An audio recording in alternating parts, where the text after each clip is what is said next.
Another Savior, holy, holy, holy, holy,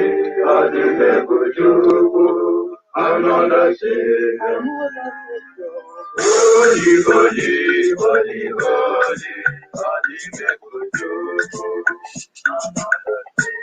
Well, this is OBM. This is dedicated to the gallant heroes of the Nigerian Biafra War and IPOB families all over the world. I remember the Nigerian Biafra War, in the thickness of the Biafra genocide.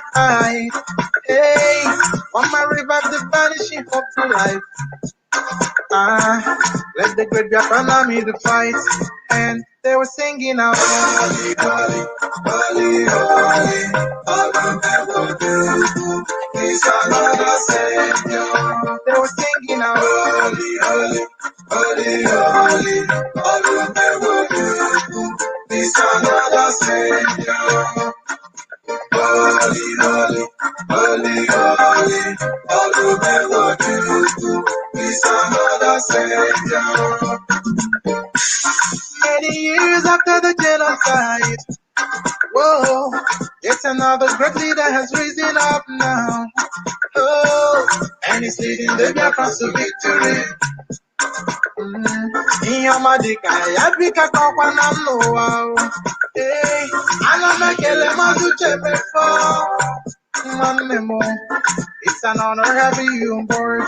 When I'm singing along, holy, holy, holy, holy, Nnamdi Kanu, it's another Savior. Gonna sing along, holy, holy, holy, holy, Nnamdi Kanu, it's another Savior. When I sing along, holy, holy, holy, holy, holy, holy, holy. Getting with the right thing, getting with the faster now. Holy, holy, holy, I'm a day. He's another Savior. Holy, holy, getting with the right thing, he's another Savior. Yeah, for freedom. Holy, holy, holy, holy, Nnamdi Kanu is another Savior.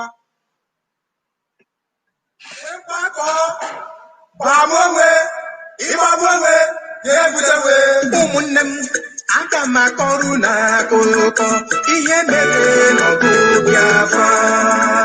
Ụmụnne m, aga m akọrọ n'akụkọ njiji jiri na-aga Biafra. Awụsa gburu anyị ebe gburu ọkụkọ, Awụsa sụrụ anyị ebe asụrụ nkwụ.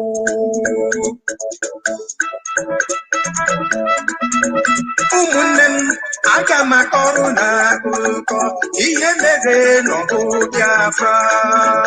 Ụmụnne m, aga m akọrọ n'akụkọ njiji jiri na-aga Biafra.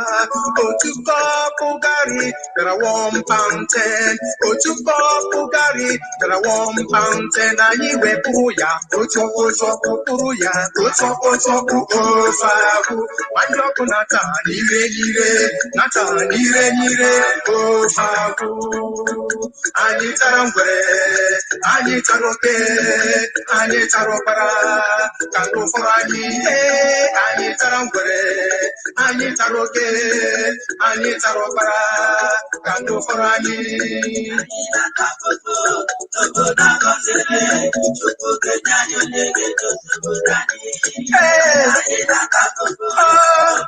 Chineke ma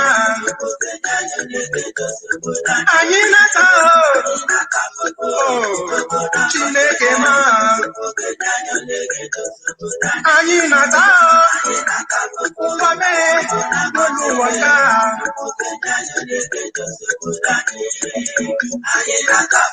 enu ihiri ma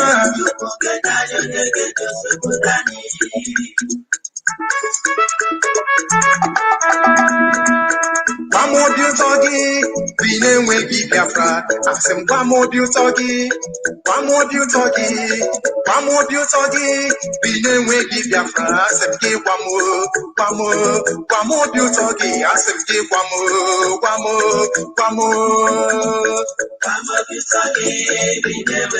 Ndị gọvanọ, ndị sineti, ndị soja,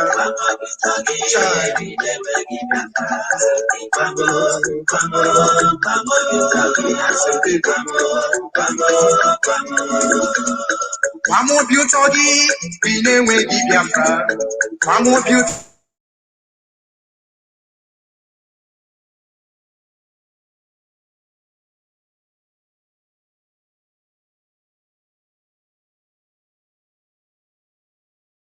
gị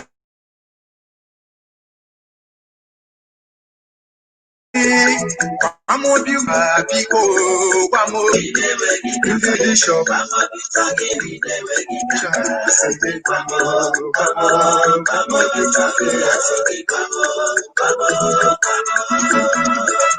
edere ya n'akwụkwọ nsọ, edere ya n'akwụkwọ nsọ, obodo Biafra bụ obodo ọma, obodo ọma.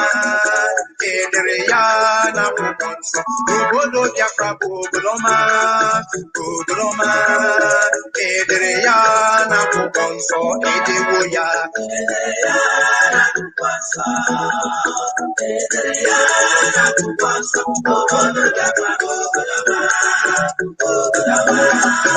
edere ya n'akwụkwọ nsọ, obodo Biafra bụ obodo ọma.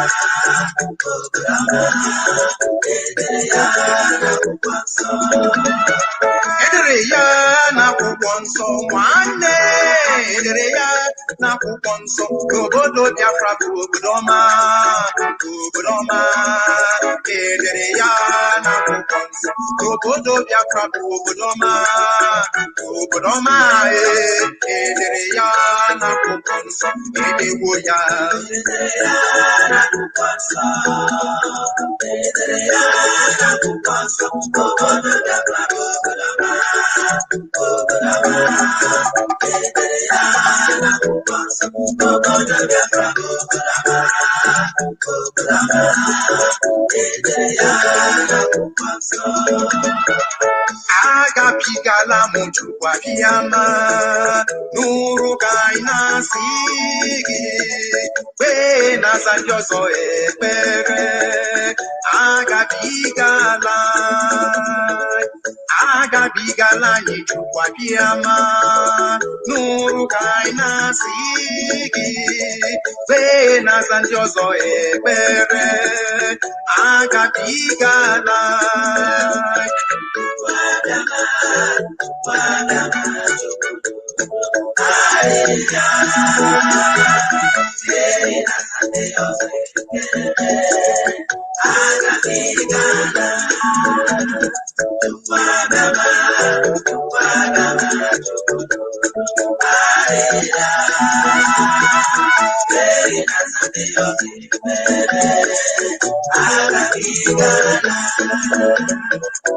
agabigala anyị Chukwu abịama n'ụrụ ka anyị na-asị gị, wee na-aza ndị ọzọ ekpere. Agabigala anyị Chukwu abịama n'ụrụ ka anyị na-asị, n'ụrụ ka anyị na-asị, mgbe na-aza ndị ọzọ ekpere. Agabigala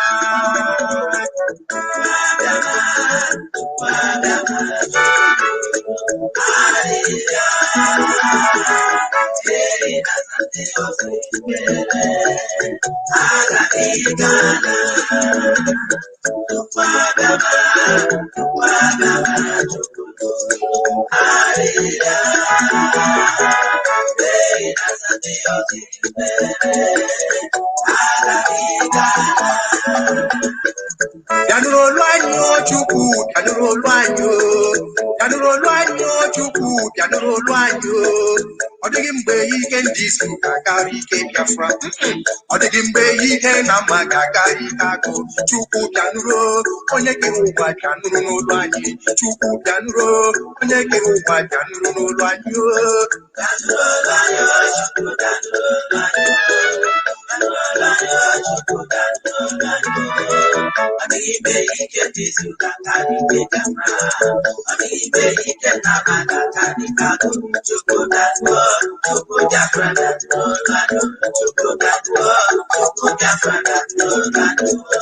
Ọ bụ gịnị na-atụ gị egwu ebe Chukwu si anyị? Chukwu nke ụmụ Izrel bụkwa nke Biafra. Sị m gị kulie, ike agwụ n'ụlọ ubi agọzi Chukwu. Ụmụnne m kulie, ike agwụ n'ụlọ ubi agọzi Chukwu.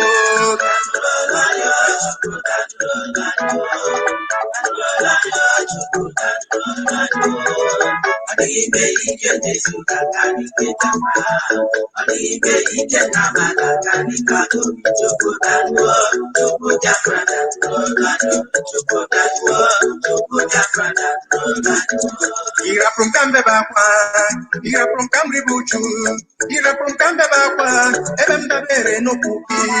Irapụrụ m ka m bebe akwa Chineke, irapụrụ m ka m ribe uju, irapụrụ m ka m bebe akwa ebe m dabere n'okwu gị. Agụ na-eche mba, ike nyere eze eze, oji abụ agagha, Chukwu abịa ma Chineke Biafra, echeta esi ike mụ. Isiri m riochi m, isiri m ụkwụ aka, Chukwu abịa ma ekwele ka ndị ozi m. Biafra nye ole ebe Chukwu n'ụlọ, kpọọ ya ka anyị mara maka azọpụta unu. Chai agụ na-eche mba, ike nyere ọnwụ, eze nyere oji abụ agagha, Chukwu abịa ma Chineke Biafra, echeta esi ike bụ.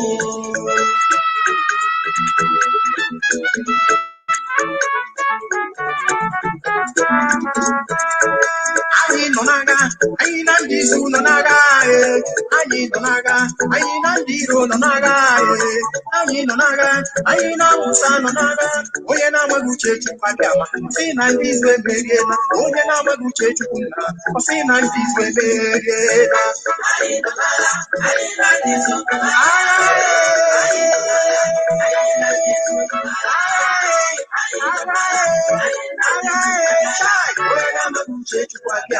Si na ndị izu emeriela, onye na-amaghị uche Chukwu abịa ma si na ndị izu emeriela. Anyị nọ n'agha, anyị na ndị izu nọ n'agha. Anyị nọ n'agha, anyị na ndị iro nọ n'agha. Anyị nọ n'agha, anyị na Awụsa nọ n'agha.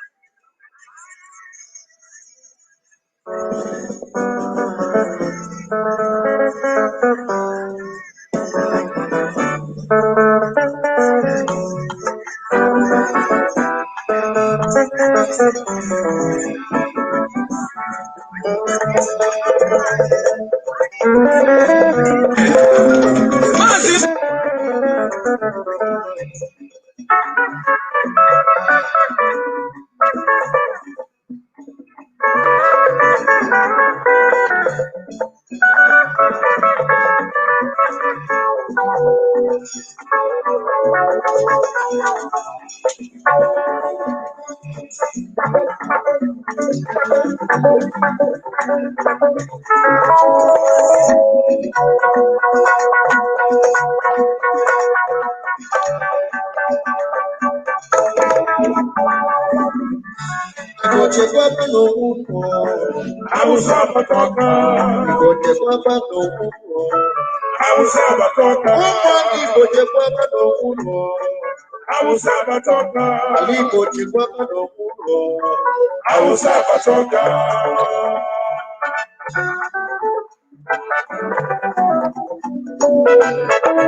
Can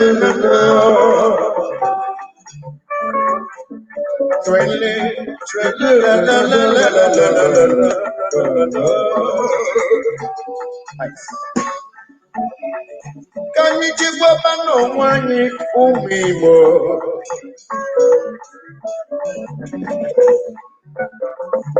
Okoneli fonye mwanya.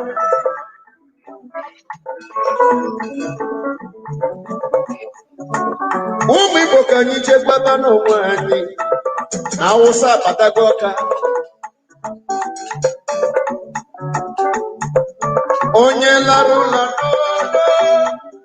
Onye larula. Ebulebu ye. Ojo foga no. Umi bokanyi mulanya. Okudu modu no nyakanyi jika. Okudu modu kanyi jika. Ani Igbo live music entertainment.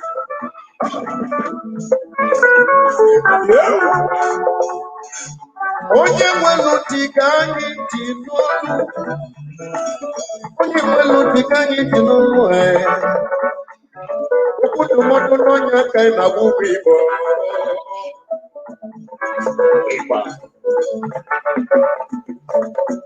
Focus ife Nnamdi kwulu ife Mazi Nnamdi Kanu kwulu gbogbo 2014 2015 n'okwule ọkwanya na-emezi ụmụ Biafra ka anyị tete n'ụla ụmụ Biafra ka anyị tete n'ụla maka na onye lara ụlọ ebulebu ya Nwesi Igbo chekwaba n'okwukwo Hausa matoka Igbo chekwaba n'okwukwo Hausa matoka Igbo chekwaba n'okwukwo Hausa matoka Biafra chekwaba n'okwukwo Hausa matoka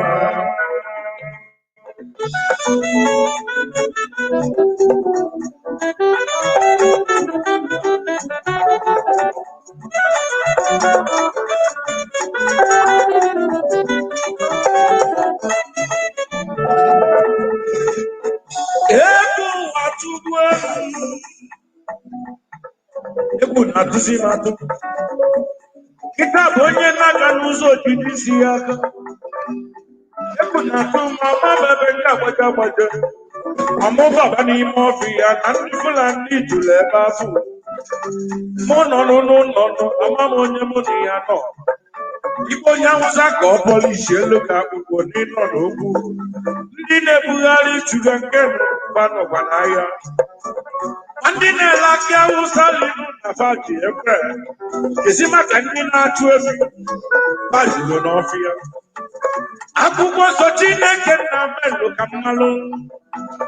Ọ sị na ife abụla agha mma maọbụ agha ure. Mgbe tekisi onwe m wee sị kịta bụ agha mma na ure. Onye ọbụla weta ya biko weta ekweghị. Onye ọbụla gụnite biko mụla anya. Onye mụla anya n'elu ụwa gị ifọ na-eme amụla anya. Maka ịlala ụlọ onye nọ n'akụkụ ebe na-ekweghị. Jee chọbakwa obechiri, jee chọbakwa mma egwu, debe n'ụlọ gị. Maọbụ ebe ekwentị idebebeghị. Ịchọzi ebe ọmba chọ na idebe iwe chekwaba onwe Igbo.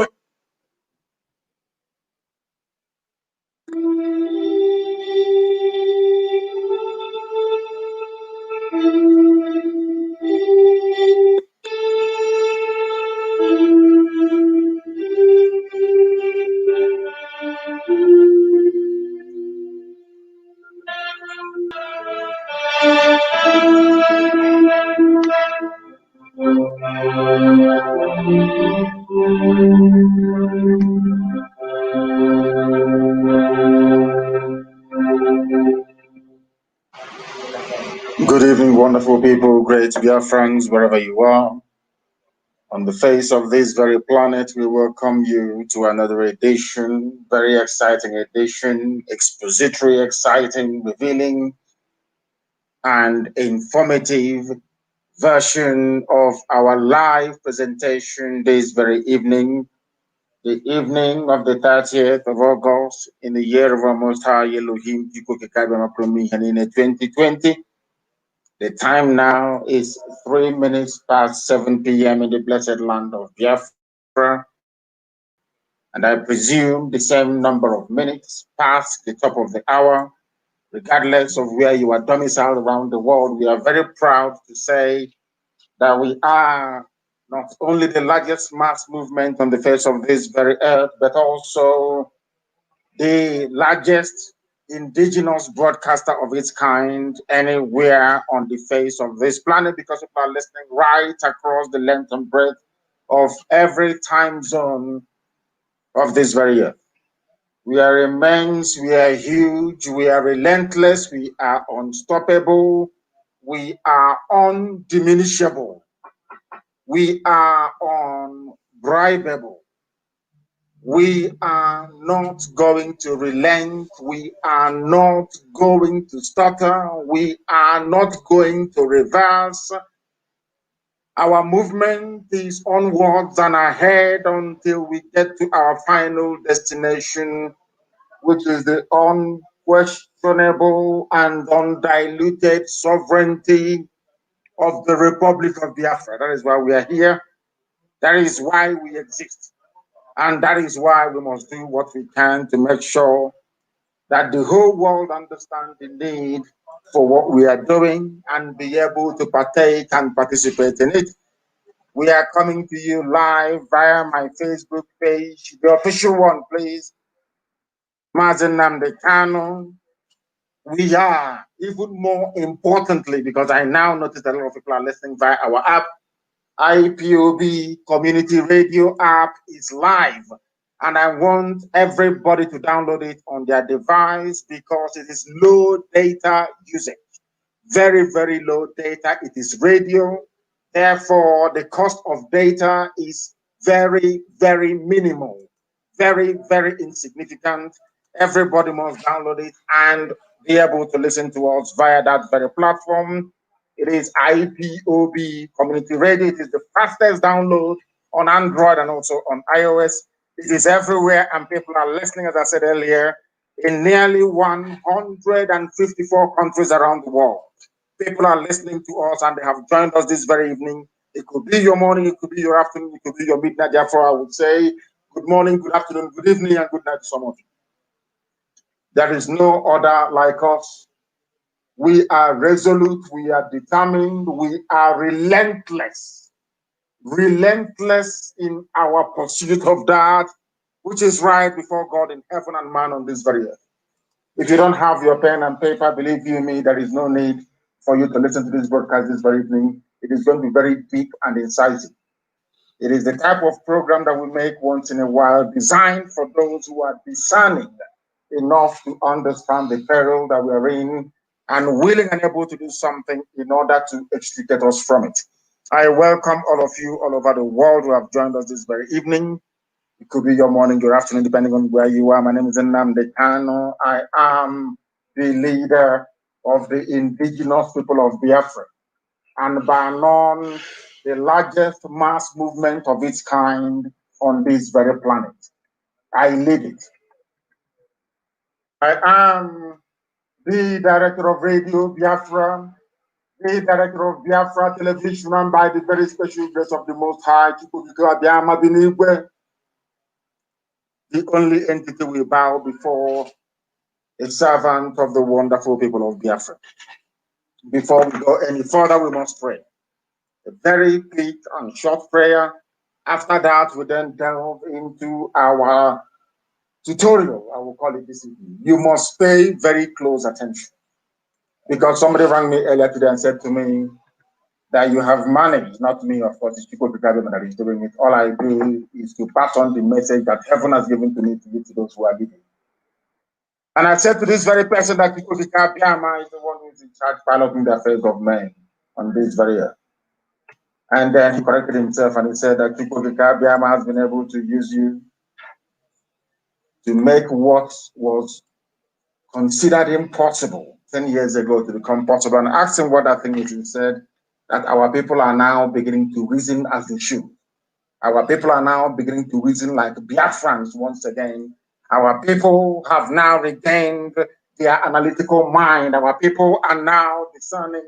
Our people now question and look for the right answers. It is not just about asking a question, it is looking for the right answers. Our people are now able to do it. That is why there is this hue and cry all over the world, and people have risen up to demand for an inquiry into the very dastardly and disastrous slaughter of the innocent in Enugu, and we are not letting go. Very, very critical. But let us pray, first of all.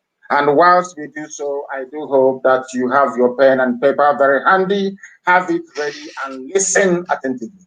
Listen very, very attentively to tonight's broadcast. It will change your life. That I can assure you. Tonight, we are going to pray a prayer of repentance and restoration. A prayer of repentance and restoration. Because the same way that your house over time gather cobweb and dust, and there is need for you to cleanse, to clean, to tidy it up, the same way that even the computer that you're using over time collects bugs all over the place, and the result of that is either slowed down or it crashes. So does our habit and our brain especially. And for those of us who may have succumbed to harmful habits, those of us who are no longer faithful or do not understand what it means to remain very faithful and then to testify the goodness of the living God in heaven. Tonight, we are going to pray. Because let us be very honest, we have all been there at one time or the other. Sometimes it is guilt, sometimes it is shame, and sometimes it is regret. But we must take heart because the same Biafra that we worship who is in heaven, the creator of the heavens and the earth, the beginning and the end, the Alpha and the Omega. He offers love, forgiveness, and restoration. If this fits you this very evening or suits or fits your nation, so to speak, we are now going to pray for repentance and restoration that will help us to find renewed joy, hope, life, and consistency in our pursuit of the freedom of our people that people mandated us or created us to pursue on this very earth. Elohim Adonai El Shaddai, the beginning and the end, the Alpha and the Omega, the Lord of all the hosts of heaven, the ancient of, as I would say, the ancients of the ancients. Everything you created is yours. Every glory and adoration is yours. Everything that we are today, likely to become tomorrow, is all in your hand. They belong to you. Every glory is yours. It doesn't belong to any man. It is only to thee. We are tired of our sinful struggle in life, both as individuals, as a collective, and as a nation. And we are not ashamed to admit that before the congregation, the assembly of men and women all over the world, that you may know that it cometh from our heart, that we are not deceitful. We don't pray this prayer in the quiet, or should I say in the secrets or secrecy of our home. We are praying it that the whole world may hear us, because right now, our nation, the nation of Biafra, as a collective, we feel very distant from you. Our choices have not led us into the right places. We have listened to the whispers of the enemy instead of your words in your own scriptures. And the result has been disastrous.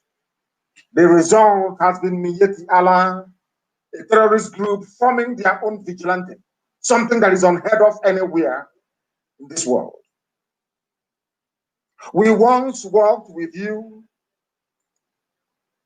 our heart tender, because you led us in the spirit. Yet, little by little, we exchanged your truths for temptation and deceit that led men.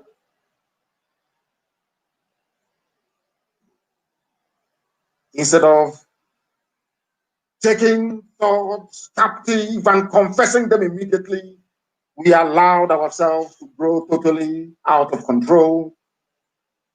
Repentance was not in our vocabulary.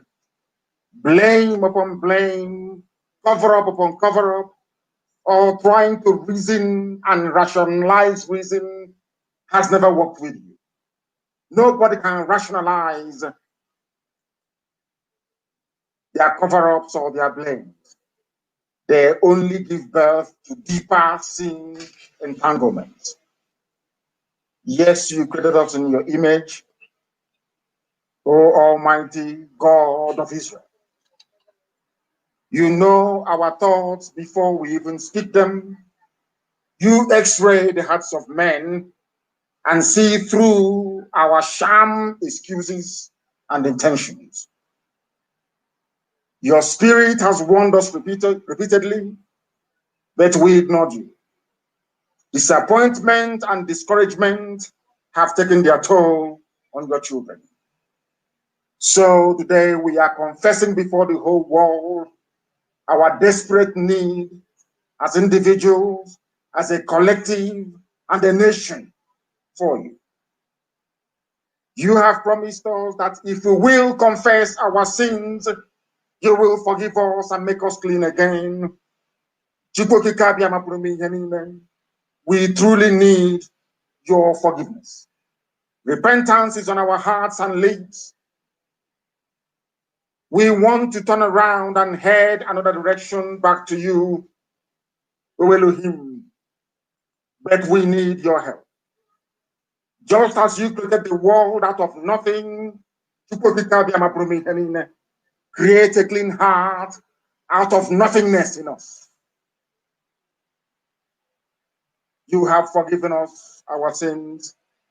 You have restored our lives and the fellowship we once had together. You do not condemn because you're God, and you will not disown your own, which is IPOB and Biafra. We are your children forever. But we take all the blame. We own our own sin.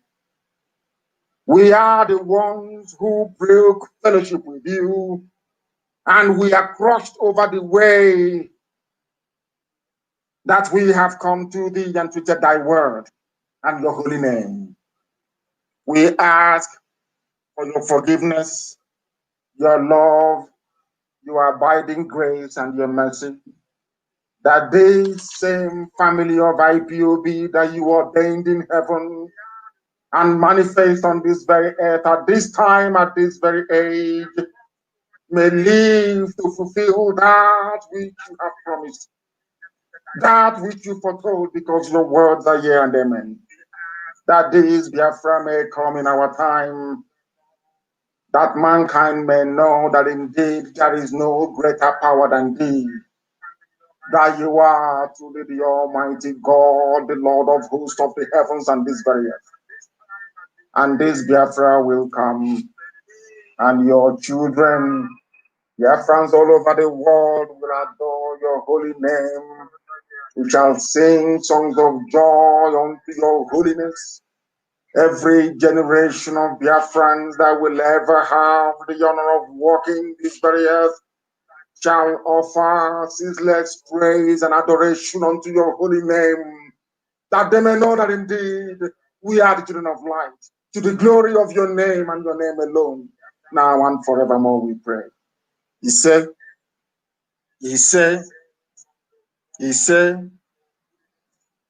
we are live and direct, please. I don't need any complaints today. I want people to download IPOB Community Radio and listen to us, because the whole world is listening. If you can take selfie and post them, so can you also download IPOB Community Radio and listen to this very live broadcast this evening. We are on satellite, we are on FM across Biafra land, but also importantly and critically, we are on my Facebook page as well. The suppression is going on. Facebook is not going to stop. Don't expect them to stop banning us. They will keep suppressing, they will keep banning us, but they will get tired. They will understand how resolute and determined we are And when that dawns on them, they will then know they're backing up the wrong holes, that they have been doing something absolutely horrible. Who knows, even then, as we have prayed this evening, they too may even pray for repentance and be forgiven. We are proceeding very assuredly towards our program this very evening, that the world may bear us witness that we are the bearers of truth.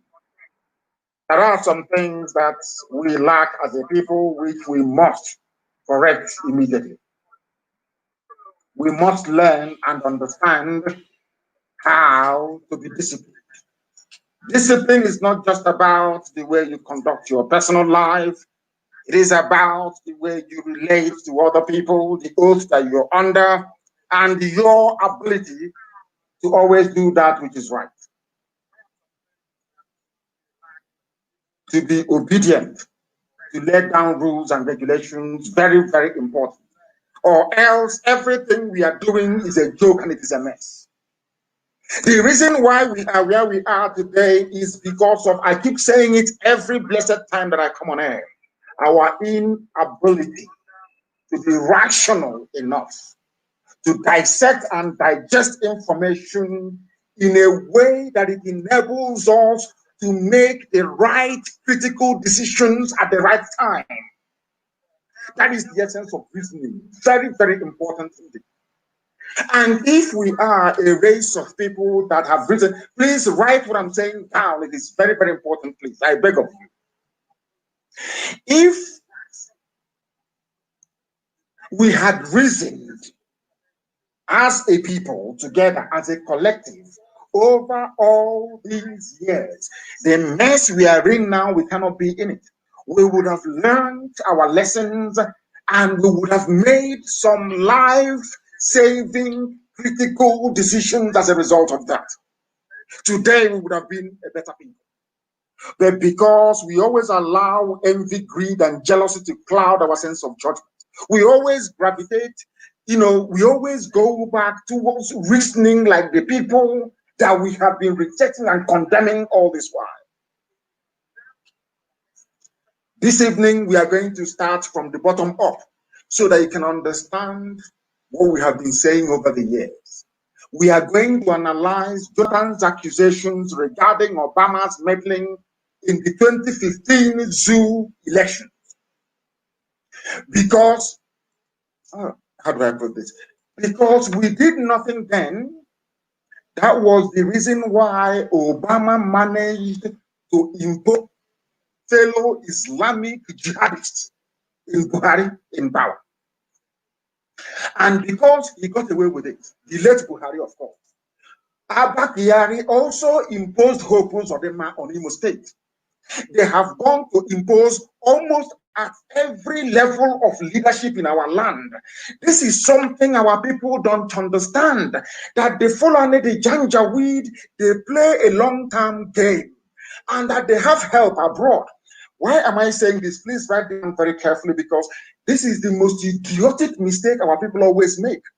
When the white man came to our land and said, yes, you people, all of you, every Biafran is Igbo. When we use the word Igbo, it means every Biafran, because we all are. If you like, believe it. If you like, you don't.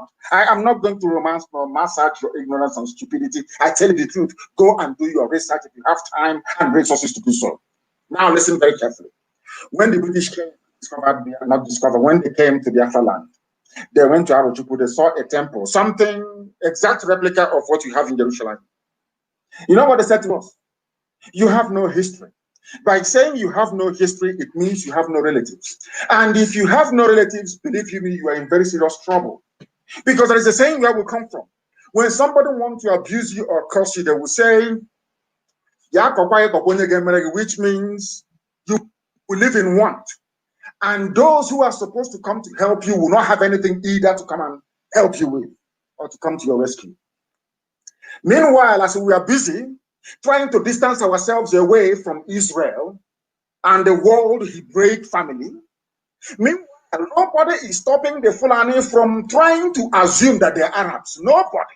And in so doing, they managed to get the help of every Arab nation you have on earth right now, lobbying and working for them. This is how foolish we are as a people. We don't, you need relatives. You need relatives or else you will perish alone and in ignorance. Why am I saying this? I am now going to play for you Jonathan's interview. Anybody who is a student of Radio Biafra, if you're old enough to be listening to me, listening to us since 2012, if you are discerned, if you are intelligent enough to have listened to all of my broadcasts in 2015, even the night of the election that they rigged and brought in the late dead Buhari, who is now in a grave in Saudi Arabia. I said one thing that night. All of you are running all over the place. I was on Radio Biafra broadcasting, and I said to all of you that Jonathan is going to capitulate. I told you that Jonathan will lose the election by 200,000 votes. I also said to you that as I'm live on the air right now, speaking to you, that Obama is putting pressure on Jonathan to resign. Some of you did not believe me. Some of you did not. But some did. Those who understand the divine nature of our mission, they understood what I was saying. Those who can see in the spirit, those more people who can see, or more people who can see, they knew that what I was saying was, and I said to you that the American ambassador was pressuring Jonathan to concede defeat. And I said to the whole world that Obama wanted a fellow Islamic jihadist, a terrorist to take over. I said it then. Some of you did not believe me. Some went as far as saying, oh, that is what he says. He's a Nnamdi Kanu. Oh, please leave him. That is what he keeps saying all the time. But today, I want to prove to each and every one of you, beyond every conceivable doubt, that I was correct. Everything I tell you is true. There are three kinds of people on this earth. People who accept the truth the way it is. People who are envious because you speak the truth. And people that resent you because it is not them. Those are the three kinds of people you have, especially in Black Africa. And I cannot help it. Eligwe, heaven put words in my mouth in spirit, and I proclaim it, and it comes to pass before sons of men. It is not my own doing. I never for one day thought or felt or said to myself, oh, you're going to do this. Never. So for some of you who may think that I'm doing this, I am not. I am led in the spirit.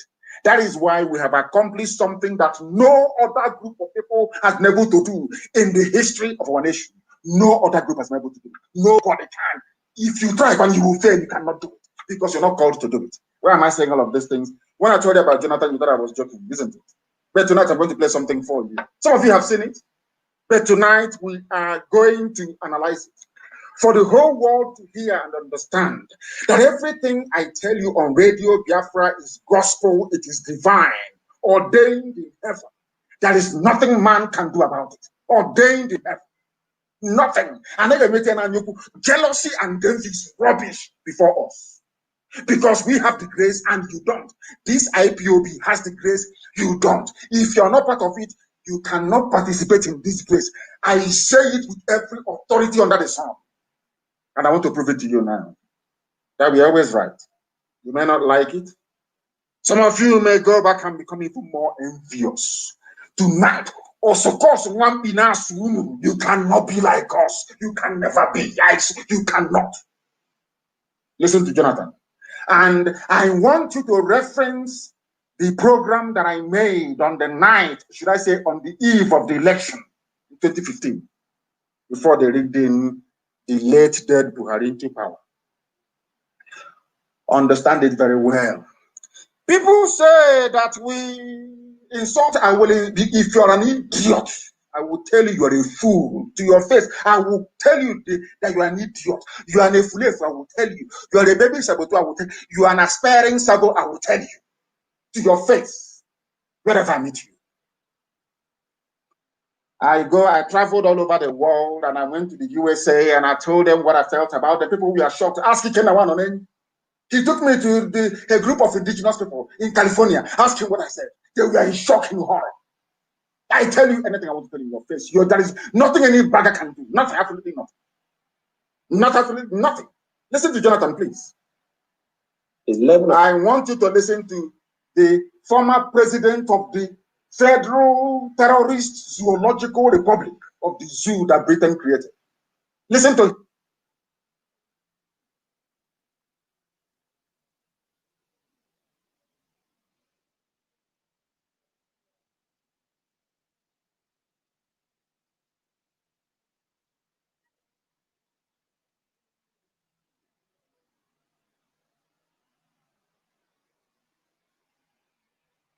Bring my broadcast and want it to be replayed for the world to know that Elohim sent us.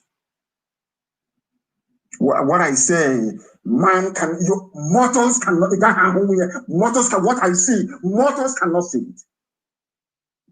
That is why when you give me advice and I don't take it, please don't take it the wrong way. The time for that your advice hasn't arrived yet. We see things that mortals cannot see. You cannot see it. When I said this thing, Jonathan was in panic. Jonathan could not believe. He could not. He was wondering, how did Nnamdi Kanu know what is happening? I told you what was happening. And now listen to Jonathan, please. But you may know that Chukwokika Abiyama is on our side. That Elohim we worship is with us. Listen. The level of interference by the Obama's government was very overwhelming. This is the voice of Jonathan. It's not as if I couldn't have won the election even with that. But if by my own thinking and also the way some of that would look at it, they go outside the normal diplomatic relationship, then it should be mentioned. Now listen. Jonathan, after these years, I commend Jonathan, to be honest. He's a statesman. Jonathan is a statesman. I commend him. I can't criticize him in any other way. But good Lord, Jonathan is a statesman. I commend him and I have respect for him for that. He waited all these years. Now the zoo is in trouble and he is telling you what happened. The same thing Obama did to Libya. The same thing Obama did to Libya to destroy Libya and plant terrorists is exactly the same thing he did in the zoo by putting in the late dead Buhari. I want you to follow this very carefully. Exactly what I told you that night. When I said that Obama was interfering in the elections, some fools could not understand what I was saying. They said, oh, he's just making it up. Has it not been confirmed from the mouth of an ex-president, from Jonathan's mouth itself? And I want that broadcast found tonight.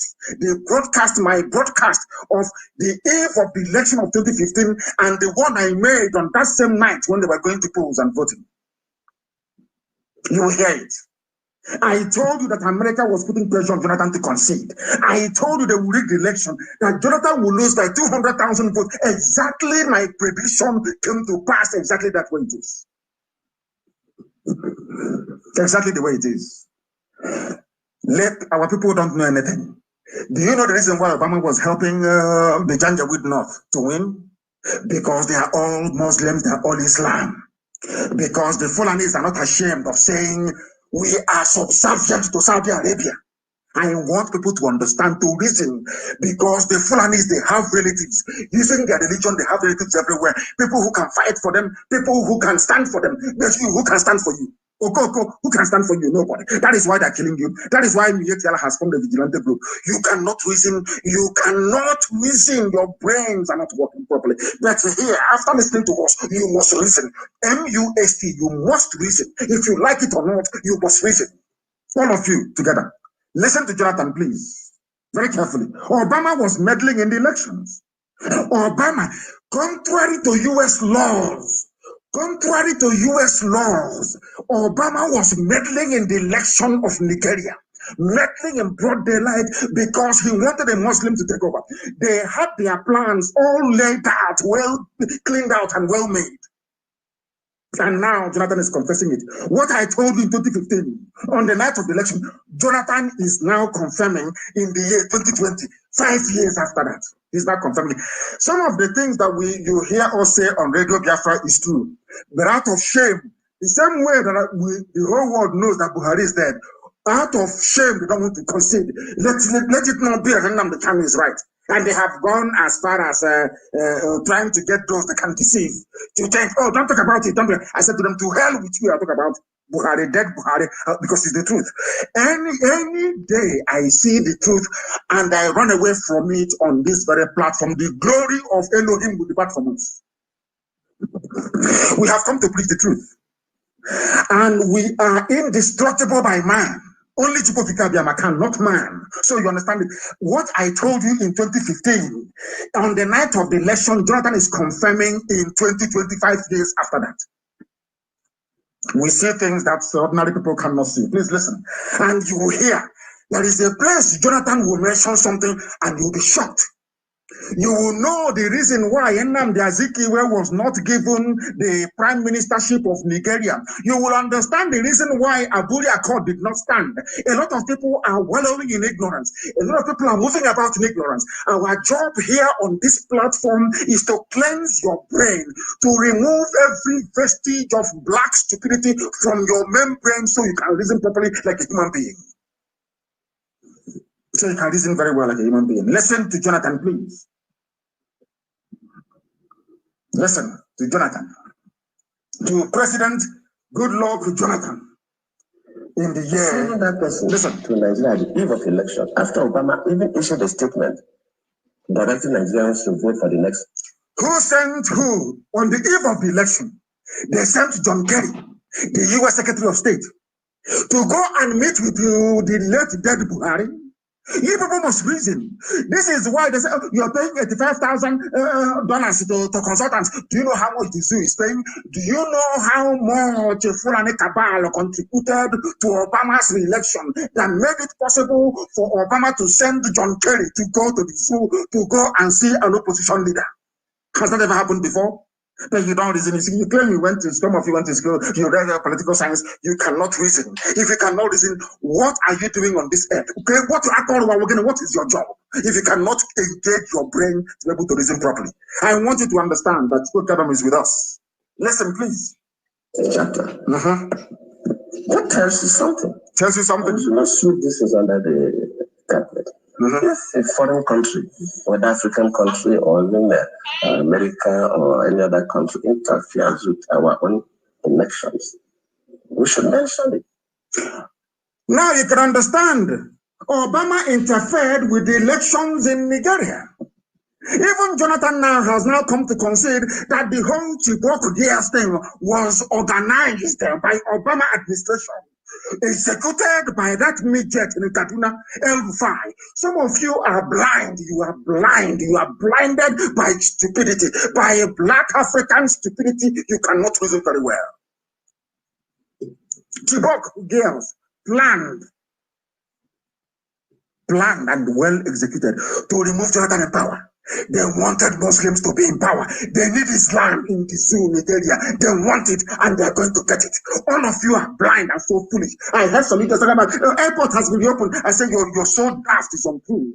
Somebody came to your house and stole 1 million naira from you. And then came back and gave you 1 kobo in return. And you're jumping up and down. You're a complete idiot. Complete fool you are. That is why I have no time for morons. I cannot stand them. They say, oh, he's very harsh. Why won't I be harsh? If you're a fool, I will tell you you are. Somebody stole 1 million naira from you. Came back and gave you 1 kobo and you're throwing a party. Telling about Enugu Airport. What useless Enugu Airport is that? Ordinary tarmac. That our engineering corps in the volunteers can build in 1 week. You are jumping up and down. Look at how they deceive you. Chibok girls, organized by Obama and El-Rufai, with the late dead Buhari, Abakari and go, Fulani Cabal, deceiving all of you. And you wake up and you talk about our Nigeria. This is our Nigeria. We don't know what is happening. You people are fools. You know nothing. I will insult you because if an idiot, I'll tell you you are. Let us listen to Jonathan, please. Let's listen to him. To what President Jonathan has to say. Listen. How do I get these guys out? Yes, Chibok girls. Within a couple of days, we saw people going to the US to bring back our girls' placards. Yes. Why?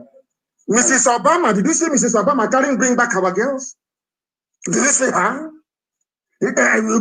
All planned, all well orchestrated, planned, Fulani Islamic Brotherhood, Cabal, they planned it. You saw, all of you saw Obama. You bring back our girls, so they all planned it to paint Jonathan black, to destroy Jonathan.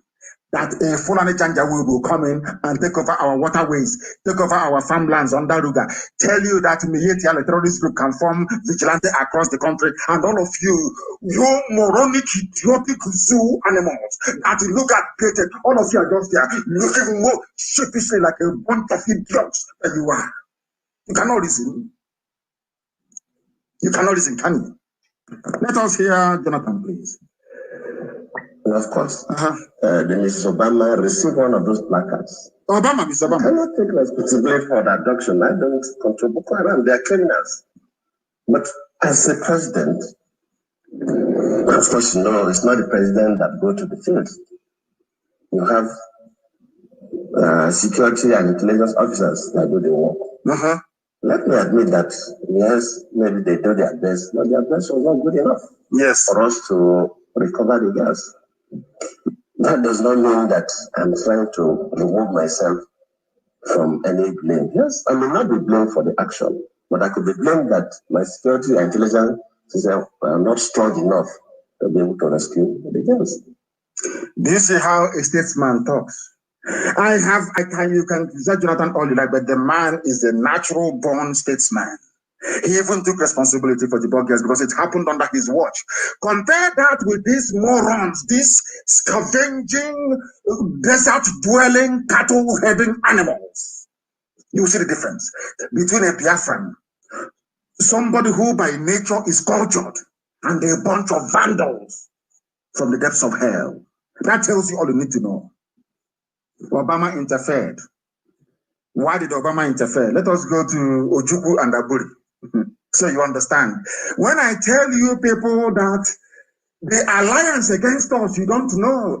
Even the complete idiot who may be on Facebook yapping and writing rubbish do not know the amount of enemies. Biafra. He has no clue. Has no idea. Everybody, Biafra, when is it coming? They have no understanding. The hurdles we need to negotiate and cross before we get to the promised land, they have no idea. They think you wake up in the morning, you write to Trump, you write to EU, Biafra will come. They are insane. I used to say on this platform that Biafra is the last miracle, and I used to say it for a reason. Because of the obstacles and hurdles in front of us, we need to overcome. This is one of them. American president from nowhere is against a head of state because Jonathan is a Biafran. They cannot allow him. No, it's impossible. He cannot stay there. I want you to pay particular attention to what I'm going to play next. And I said this evening, this program may last up to 3 hours. So be prepared. If you don't have data, you go and borrow data from. So go and borrow. You buy on credit. You must listen this evening and learn. After tonight's program, you will know that reasoning is very important in life. And when you go through Jonathan's experience, when you go through the experience of Nnamdi Azikiwe, you go through the experience of Ojukwu, believe you me, you need to go back into your room, turn off the light, and fast and pray for God to give you the capacity and the ability to reason. You pray for 30 days. I'm telling you the truth. If you look at, you don't need anybody to educate you on anything. Look at how they treated Jonathan. Look at how they treated Ojukwu. Look at how they treated Azikiwe. That will tell you all you need to know. That the people you claim you're with, you're not with them. Or those that claim they're with you, they're not with you. That is what informs how we run IPOB and why IPOB is the most successful freedom fighting movement in the whole world.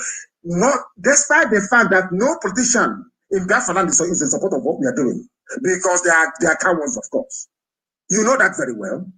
But yet we are waxing strong all over the world. Have you asked yourself why that was made possible? Any day you understand it, that day you respect IPOB. You respect IPOB. Now let us go to the next one so that the world can hear very, very well what has been happening to us. And after this program tonight, I want you to put one and one together.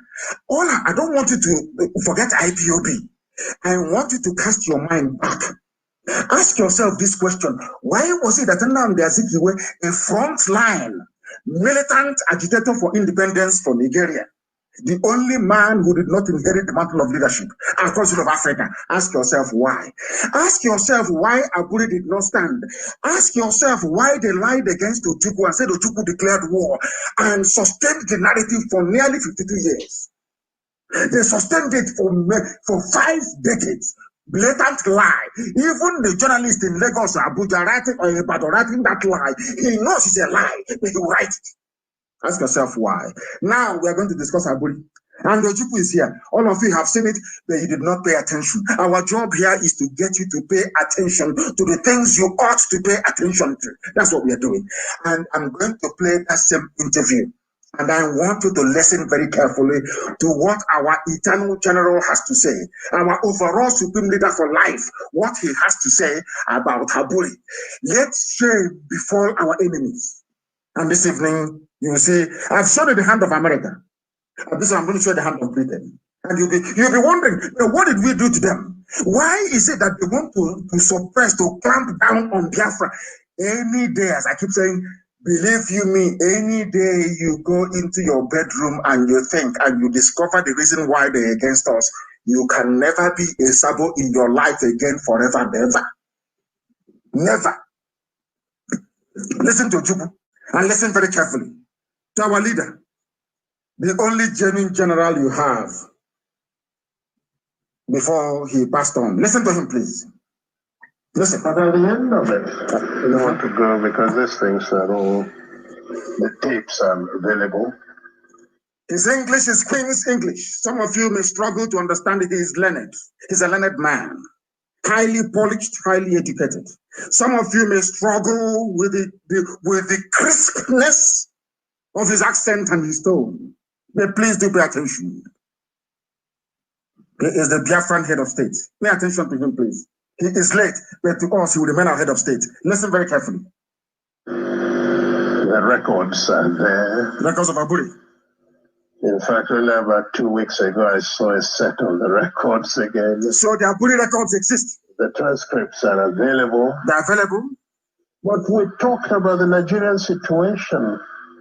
And certainly, at the end, everybody says, oh, you tell them this, you did that. The fact was that our case was so clear. Yes, case for Biafra. And at Aburi. That I actually believe at the end of Aburi that the problem was not the one. There were probably some ambassadors in Lagos who were. The problem was not Gowon at the end of Aburi. Our leader knew. He said some ambassadors in Lagos did not want Aburi to stand. So I am telling you today, Britain does not want restructuring. All of those blood-sucking, demonic neo-colonialists, they don't want restructuring. That is why the Fulani Janjaweed can never restructure. I need you to understand this. Ambassadors. These are white people from Europe and elsewhere.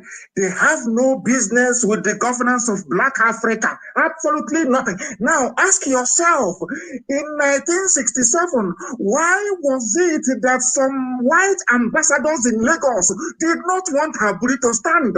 Because Aburi standing meant that the Eastern region, which is Biafra, will have an independent economic system.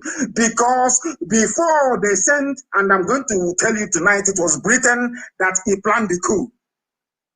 I'm telling you the truth. You may be shocked, but it's the truth. The coup of 1966 was planned by the British. The reason being, they wanted to destroy the economy of the East under Dr. Michael Okpara. Michael Okpara had the fastest growing economy in the whole world. In the whole world on this very earth, Dr. Michael Okpara of the Eastern Regional Government had the fastest growing economy. We were manufacturing things. Britain could not stand it. Britain did not want to see it. They planned that very coup to destroy us. One day it will happen. I'm saying it now. It sounds like it's a joke. One day it will reveal itself. And say, my goodness. Oh, Mazi Nnamdi Kanu was right. Of course, I'm always right. I'm sorry to say this. Some people don't like it. I'm a human being. I'm a mortal. I'm nobody. I know that. But I get it wrong. I get it right 99% of the time. Maybe I get it wrong 1%. I want you to listen. I want Efulefus, all the idiots, all the Abuja contractors, all the baby sabo with feeding bottle. I need you to understand that you don't know the amount of enemies you have. You have no clue. You have no idea. This evening, I want to come to you, Braz. I want to do a slight revelation, so you will understand the enemies you have, that only Chukwukekabia Elohim can save us, not man. I need you to understand it tonight. Are you listening? It was ambassadors in Lagos, so not Gowon, ambassadors in Lagos that put pressure on Gowon. Abandon Aburi. The same people you're going to say, oh, give us restructuring. You are dreaming. You're wasting your time. Let me listen to my leader, please. Listen very carefully. Those in Lagos who were pressing for something else. Yes. Because we understood each other. We agreed on everything. Ojukwu and Gowon understood each other. The drafting was, in fact, my chief secretary. The drafting of Aburi Accord. With two other chief secretaries from the other side. Yes. They said, no. And drafted and agreed. We looked at it, we agreed. Listen. General Ankara read over the call. General Ankara was the then Ghana head of state. At the end, asked us if we wanted to amend anything. After the whole agreement was made, General Ankara asked Ojukwu and Gowon, do you want to amend anything? We understood each other. We know what we want for our country. We wanted to move forward. But meanwhile, white ambassadors in Lagos, we are not happy. Ask yourself, why were they not happy? What is it about Aburi that made them uncomfortable? Because restructuring back to the regions will allow people the autonomy to grow their economy. And these criminals, these neo-police in Abuja now, they don't want it. Because if you do it, the ingenuity of a Biafran will come to the fore. The intelligence of an Igbo man will rise up. You can't stop it. So the best way for them to stop it is by bringing darkness. Darkness is full and Janjaweedism. Are you following what I'm saying tonight? Do you know, have you heard this before? That Ojukwu and Gowon had no problem. They agreed, they drank champagne, they shook hands, they did everything. They now came back to Lagos. White ambassadors in Lagos said no. And that is Britain. We don't want it. So that Accra can be growing economy of the East. So that these people can rise up again. These stubborn people can come up again. They said no. Because you know why? They know I have discovered what they know about who we are as a people. That is why they are frightened. That is why no matter how many reports Amnesty will write about the killing of our, they will stand on it, they will say no. We are at ICC. Have they called our case? The answer is no. They can never call it because they know that Biafra is the light of Africa. They know that any day that Biafra stands, that Africa will stand. So what they have done is to go to the source and switch off the light. They just refused. They took the fuse and they walked away. So everything you're doing, connecting every cable everywhere, until you put in the fuse, it can never Britain pulled away. It's called freedom. Now you understand it, don't you? Now you understand it. Only if some of our people know what we know. You don't know what I have seen. You don't know how far we have gone. You don't know why we do things the way we do it. You don't know why we say things the way we do it. You are confused. You don't know. If you don't know, it's worse. You ask questions and you'll be told. Now listen carefully. This, what I'm telling you tonight, I'm telling you that almost 70% of people don't know this. They don't know it. You don't know the amount of enemies you have. You have no clue. Now listen very carefully to what our leader has to say. Listen, please. No. At the end of all that, the position was so good. Very good. Between Biafra and Nigeria. Listen. Ankara drove Jack, the one, and myself. Yes. To the airport. Yes. Jack was sitting on his left, I was sitting on his right. He was in the middle. Yes. And in the course of that journey, at a point, General Ankara shook his head and said, "Oh, thank you. Thank you. Yes. If only we can go on like this, everything would be all right." Yes. In Ghana. Yes. I was the one. As I do now from time to time, I go for the dramatic. Suddenly I picked up Gawan's hand. Ojukwu took Gawan's hand? Put it on Ankara's. Put it on Ankara's lap, yes. Brought my other hand, placed it on it. Yes. And I said, "General, sir, hold us together, I want to say something." Yes. So General Ankara put his hand on top of the two hands.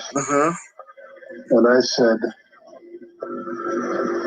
"General, I want to assure you that I am totally satisfied with everything we said." Yes. From my head of state. I will go further and say to you something I did not say at the conference. Yes, what was that? And that is that once we have implemented everything we have said, yes, I would ask you for one favor and one favor only. Yes. And that would be to be the one to propose Jack Gawan as a head of state of Nigeria. Are you listening? That was my head of state, the late General Demodumekwu Ojukwu. As Gowon is alive, can Gowon, he says he's a prayer warrior. I want Gowon to come out to say that what Ojukwu said in this interview is falsehood. That they're a bunch of lies. Because he knows if he says it, that even the hell that is going to, the hottest part of it will be reserved for him. Are you listening now? Ojukwu, for all you useless Nigerians, all you animals in the zoo, Ojukwu inside the car being driven by General Ankara's driver. General Ankara was in the middle. Ojukwu was on the right. Gowon was on the left. Ojukwu took Gowon's hand and placed it on the lap of General Ankara. And he said to the general, "General, I want you to be the one to propose that Gowon should be the head of state of Nigeria, including Biafra." But all these years, all we've been reading in history books, Ojukwu is a warlord. He went to war. Do you see why God? People don't know why God is punishing the zoo. The same way I'm telling you tonight. You say Britain. God will decimate Britain. God will divide Britain into pieces. Write it down, as I'm telling you now. Write it down. So when it happens, you say Nnamdi Kanu said so. Are you following? Now ask yourself this question. When Ojukwu and Gowon wanted to restructure as a result of what obtained in 1966 and 67, who stopped the restructuring? It's Britain. Are you following? They are the ones that stopped restructuring. Now I'm asking you, are you telling me now that they are going to agree to restructuring? The answer is of course no. I am Anglophile. If I'm not a Biafran and Igbo man, I'll probably wish to be an Englishman. As I keep telling you all the time, believe you me, they have conscience. English people, they have conscience, they are good people. But there are some criminals in the mold of Lugard, in the mold of Viscount Harcourt, in the mold of all these wicked criminals that descended on Africa like a biblical plague and brought darkness where once there was light. Now, do you see what is happening in the zoo? Do you now understand Nigeria a lot better? I said tonight, your thinking faculties will be opened up. You can never be the same again. Look at all of them accusing us of Biafra rebellion, Ojukwu rebel, Ojukwu rebel. Do you see the extent they have gone to cover the truth? Do you see how evil these people are? Do you see why I insult them? Do you see why I speak the way I do? Because Ojukwu was speaking like an Oxford-trained historian, speaking grammar, being a gentleman. You saw the way they treated him. insulted him, insulted my head of state, a man that led men to war to preserve our way of life. If not, they would have killed all of us. And Ojukwu said, on our body we stand. Our body meant still one Nigeria, but let us have devolution. Britain said no. Then ask yourself, why did Britain say no? There lies your answer. That is why they will kill us. BBC will never carry it. But the helicopter crash in Lagos, they carried it immediately. I want you to ask yourself, what have we done to Britain to deserve this hatred? Any day you find an answer to that, believe you me, you can never be a Sabo in your life again. You can never be. Never. Now pay attention very well. I've given you 3 examples tonight. If you want to understand the mess we're in as Biafran people, including everybody, including Ezon, including Eto'o people, including Ishekiri, everybody, I want you to follow this very carefully. Jonathan could have still remained in power, but he took the intervention of an Islamic United States president to remove him from power. These are the things you ought to know. Ask yourself why. Ask yourself why they did not allow Aburi to stand. Ask yourself why they did not allow Nnamdi Azikiwe to become the head of state. Only then will you find the answers. And after that, as I pray the prayer of repentance tonight, believe you me, you will go and start burning candle and praying for God to remove every trace of Sabo in you. Now you understand it, don't you? Now you know that we know what we're talking about. Sometimes when you advise me, some people say, he doesn't take advice. It is not every advice that I will take. Because if you give me advice, I take it. And then I weigh it against what the prevailing circumstance. If it's conducive, I take it. If not, I may defer it to another time. Now you understand, don't you? Let us continue. Why do you think Britain supports Mietiala? Why? Remember that we floated BSS to safeguard our people. Our own people came against us. Our own people. In fear of Fulani. But now, can you see how boldly Mietiala is saying, we are going to float a nationwide. We are going, as I told you a few days ago, they said, we are going to work with the police and the army. Who said to go? They are friends in the army and the police. All terrorists to kill, to pillage, to destroy. Now you are following. Now you understand the mess Nigeria is in. Now you understand why we are where we are. Today you understand why people come out now and they are confessing that we have opened their eyes. Now you understand, of course, that we are very serious. We are not going back. Not at all. Not today, not tomorrow. Not today, not tomorrow. Somebody published an article called Justification for Resuscitation of the Sovereign State of Power. It is my humble suggestion and recommendation that our people go and look for it. They have removed it. I cannot even open it here. It seems to me they have removed it. It seems they have removed it. In that very article, you will hear or see what our brother was saying. Our brother simply said, very simple, that in Nigeria, Nnamdi Azikiwe was the only person to lose out amongst every nationalist leader you had that fought colonialism in Africa. That is what you need to know. These are the things that you need to understand, because our people do not reason. Here, we compel you to reason. Go and read that article, Justification for the Resuscitation of the Sovereign State of Biafra, published by Vanguard.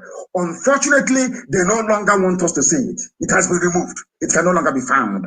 That is the world of the Janjaweed. That is what they do. Once they say the truth, they suppress it. And the reason why some of them, of course, they love us in secret, of course they do. The reason why they come out sometimes to be talking rubbish or paying all these idiots, sometimes they think they can come through. No one said it. If I knew how they loved money and power, I could have just shared money and allowed them to fight themselves. Don't allow yourself to be one of those that Gowon was talking about. Ask yourself also this evening, why is it that Vanguard publication of today that I read before coming on air is no longer there? That tells you all you need to know. Because that publication contained the truth. It contained the truth. Absolute truth. I want people to understand the way the mind of a black person is. I need you to understand how the mind of a black person functions. Any day you understand it, you will then know. You will then understand and appreciate. You will come to the full realization that what we have been doing here has been right all along.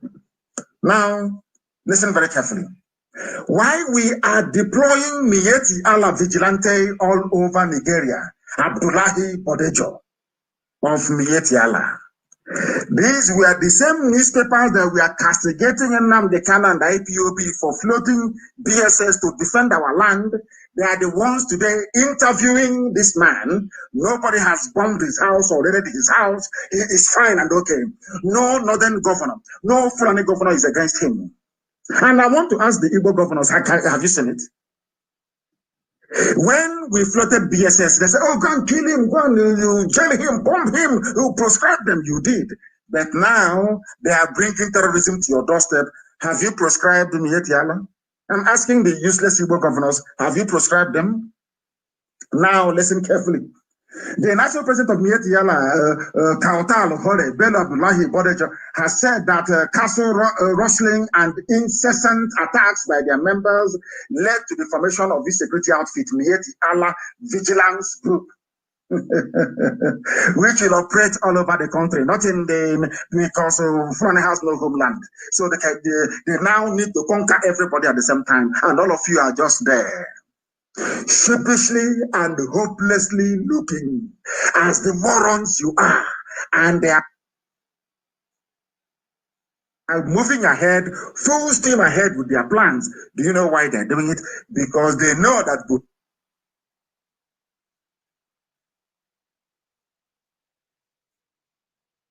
if all of you can be so foolish enough not to realize that Buhari is dead, then they might as well do to you as they please. That's what they're doing, and that's what they have done. Now, listen, we launched Miyetti Allah on July 27, and we started with 1,000 personnel who are still undergoing training with Vigilante Group of Nigeria. That's their own name, Vigilante, which means they own the whole of Nigeria. And what they call is for the West.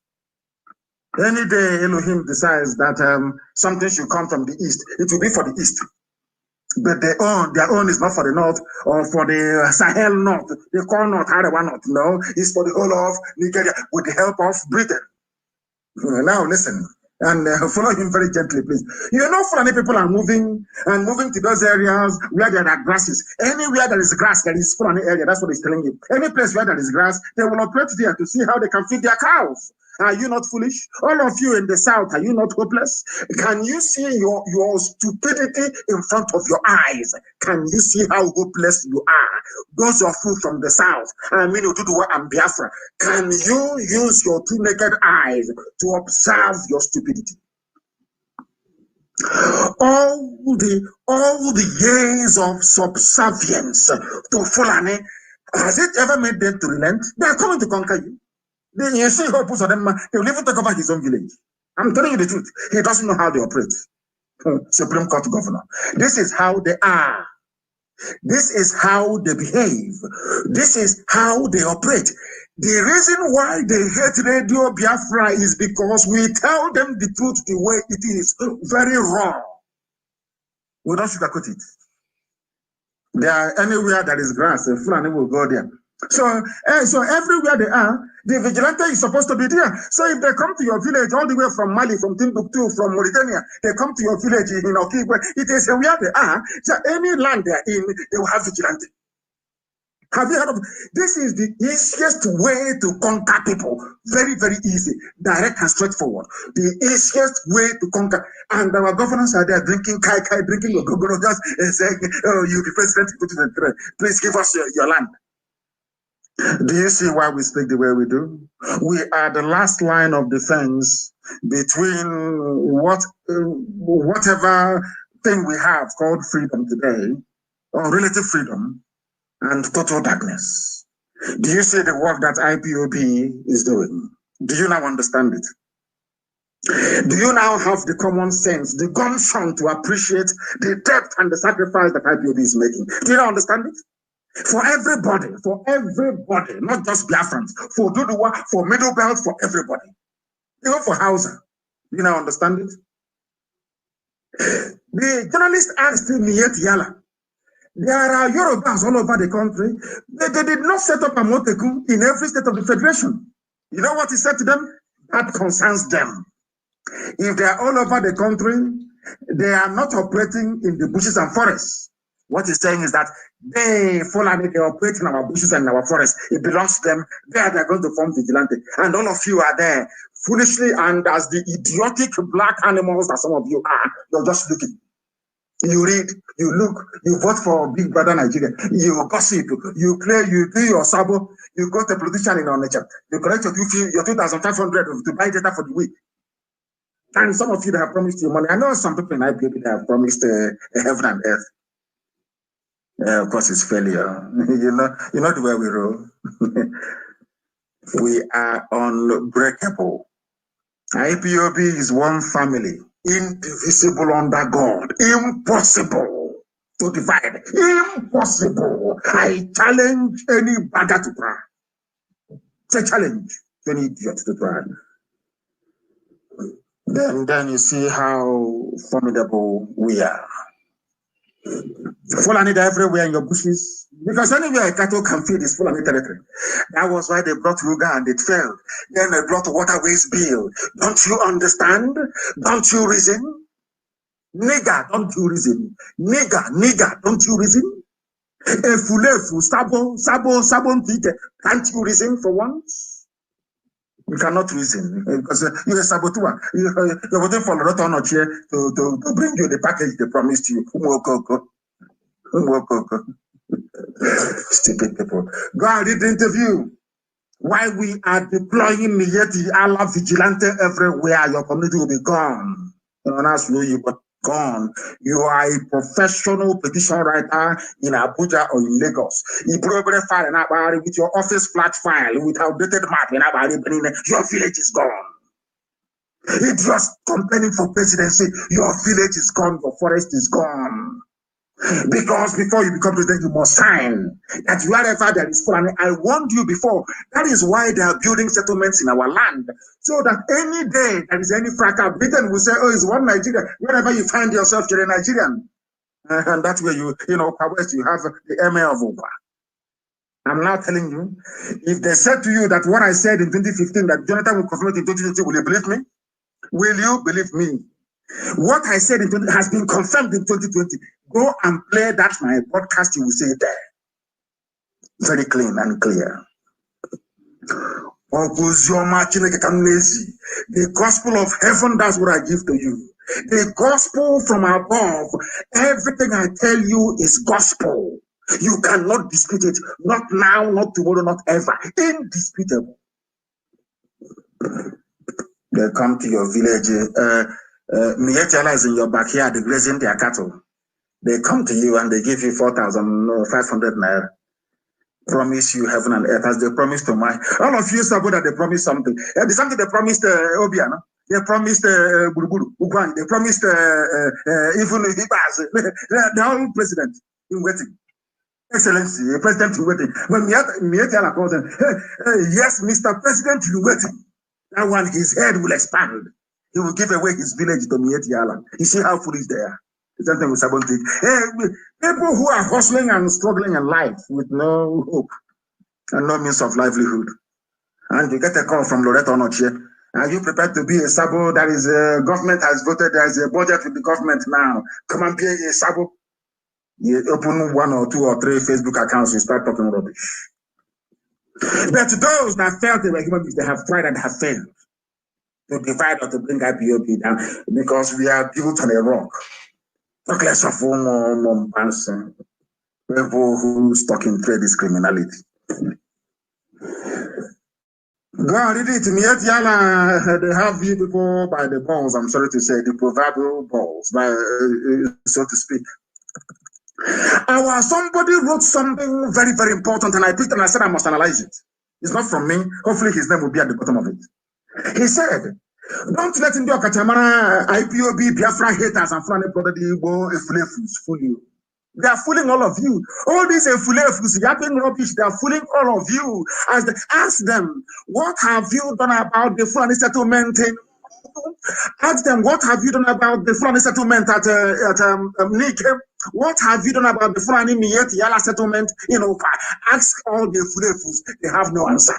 Their job is to distract you. Their job is to take your mind away from holding politicians accountable for the unwarranted, unwanted presence of Miyeti Yala terrorists with their cattle in our villages. Some of you cannot listen to that too. When they are yapping their rubbish and talking their nonsense, their job is to distract you as Fulanis are taking over your village. Is that very clear? Now listen. They are deploying Miyeti Yala vigilante across the whole place because they want to take everywhere over.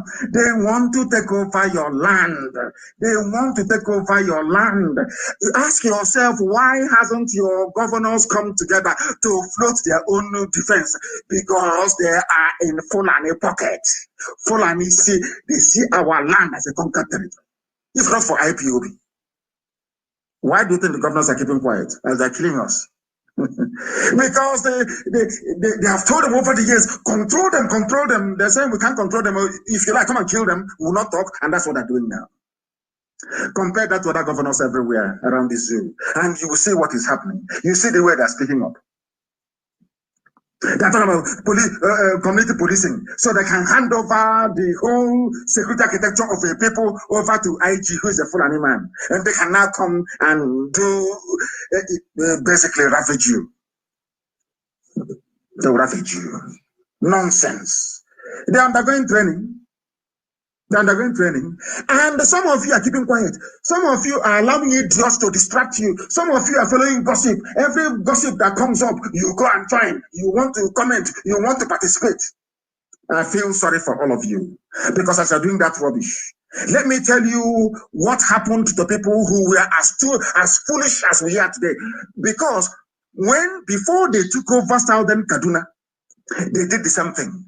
They sent their emissaries and their agents, the quislings amongst them.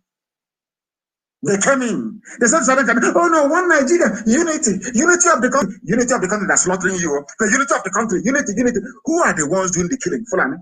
Who are the ones forming terrorist groups of Fulani? Who are the ones in the army killing or Nnamdi innocent people of Fulani? Now, you understand it? Now you understand it. Very soon, pastors in our land will be saying exactly the same thing that some pastors are now saying in Southern Kaduna. Followers are now urging their pastors to buy guns with the tight money they're giving to their pastors. Go and buy guns for us, please. These are Southern Kaduna. These are the people that fought the war. These are the people that believed in one Nigeria. These are the people that they lied to and so and told that Ojukwu is a very horrible man. But now, do you see the irony of the whole thing? Had Aburi succeeded, Ojukwu was actually negotiating for Southern Kaduna people to save them as well, to save everybody. You see the funny part of the whole thing. Now you understand it. Now you understand it. You see the way they work. Over the years, they were trying Southern Kaduna. We are in the army. Nobody should do anything to disrupt the peace. So some of these things now that the Supreme Court Governor of Imo State has been saying, idiots. Psychophants. Now do you see it? Now do you understand it? Now can our people begin to appreciate the mess they are in? Look at Southern Kaduna. That is what is going to happen to you. Let me read the news for you. Pastor of Vision Pioneer Trust Ministry in Kafanchan, Apostle Dr. Emmanuel Nuhukure has said that as a priest, people now come to him asking him to buy arms for them. They are calling on their pastors to take part of the offerings and buy arms for them to defend themselves. That is the level of despair. People are no longer afraid. He asked the federal government of the zoo to arrest the senseless bloodshed. Who is going to arrest it? He said, Buhari, who is in a grave in Saudi Arabia? Who is going to arrest what? Who, where, when, how? I ask you. Where is Buratai? Have you seen him in public? Where is Hosibajo? Have you seen him in public? You know, this is the reason why white neo-colonialists can interfere and meddle in your life, because they know that the majority of you cannot reason very well. Where is Osibajo? Simple question. When was the last time you saw Osibajo live? Anywhere.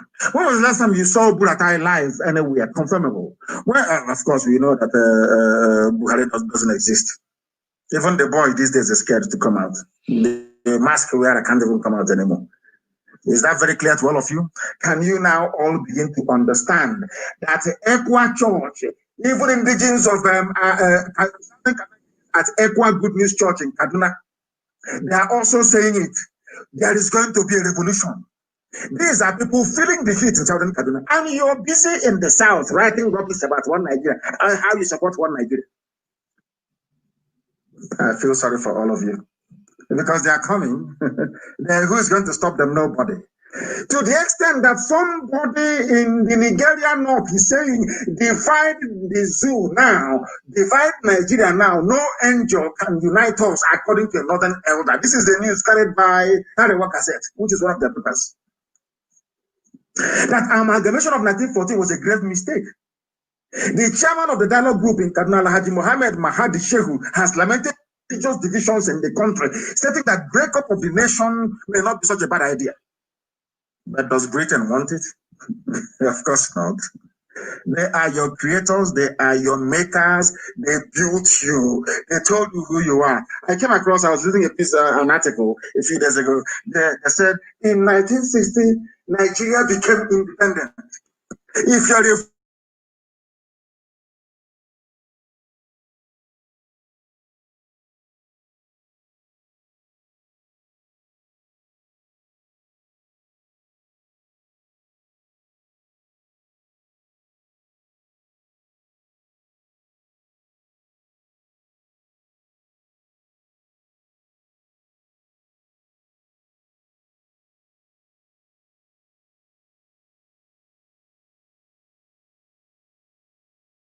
Nigeria, a white man will just laugh at you, but they'll not tell it to your face. They will tell you you're a fool. You know nothing.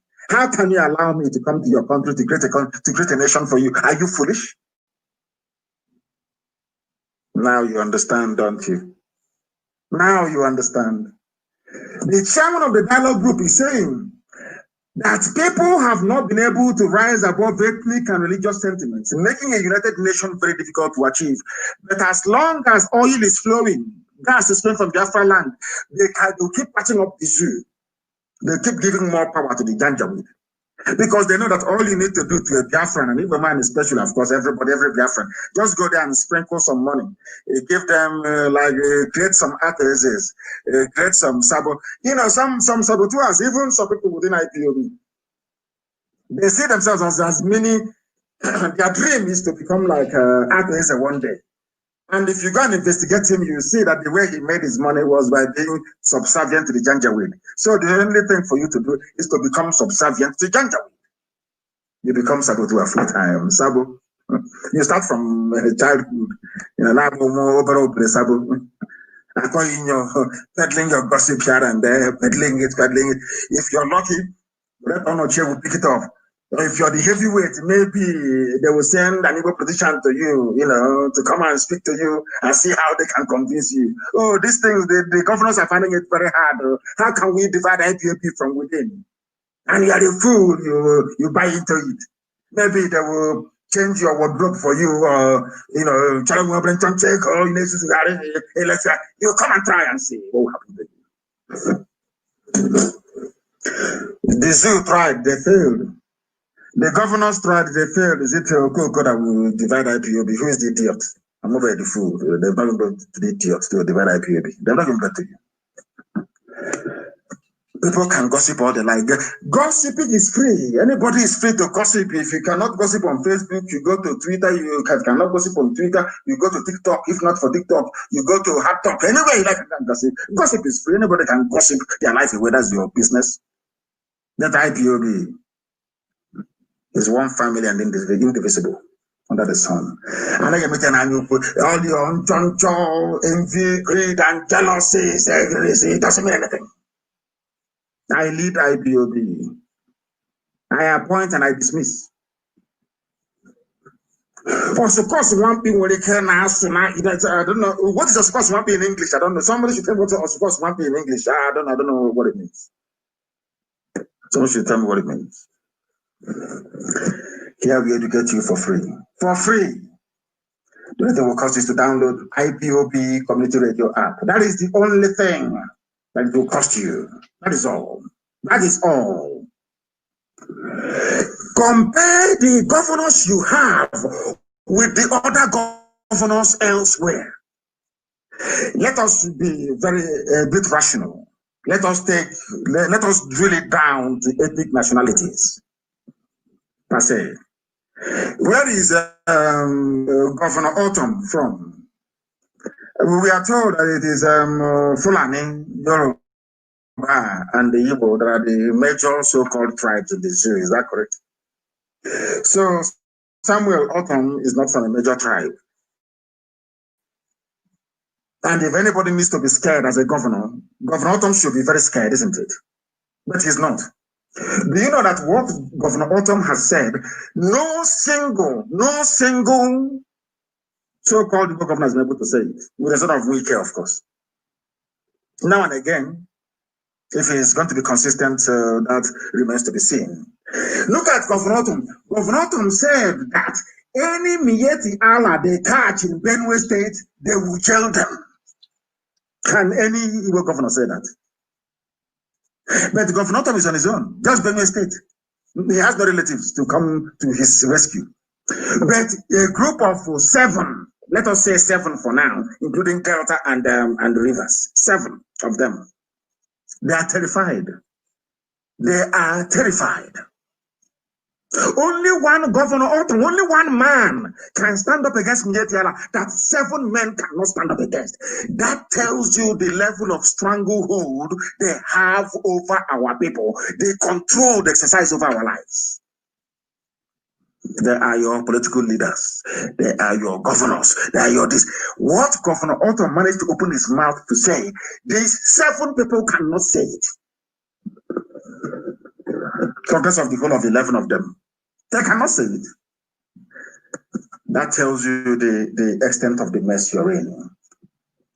In his response to Mietiala saying they form vigilante everywhere, Governor Autumn, through his chief press secretary, warned the Fulani organization not to come to his state, adding that their motive was to carry out their heinous activities to another level. In other words, a sitting governor is coming out and saying that Mietiala is a terrorist group in the open.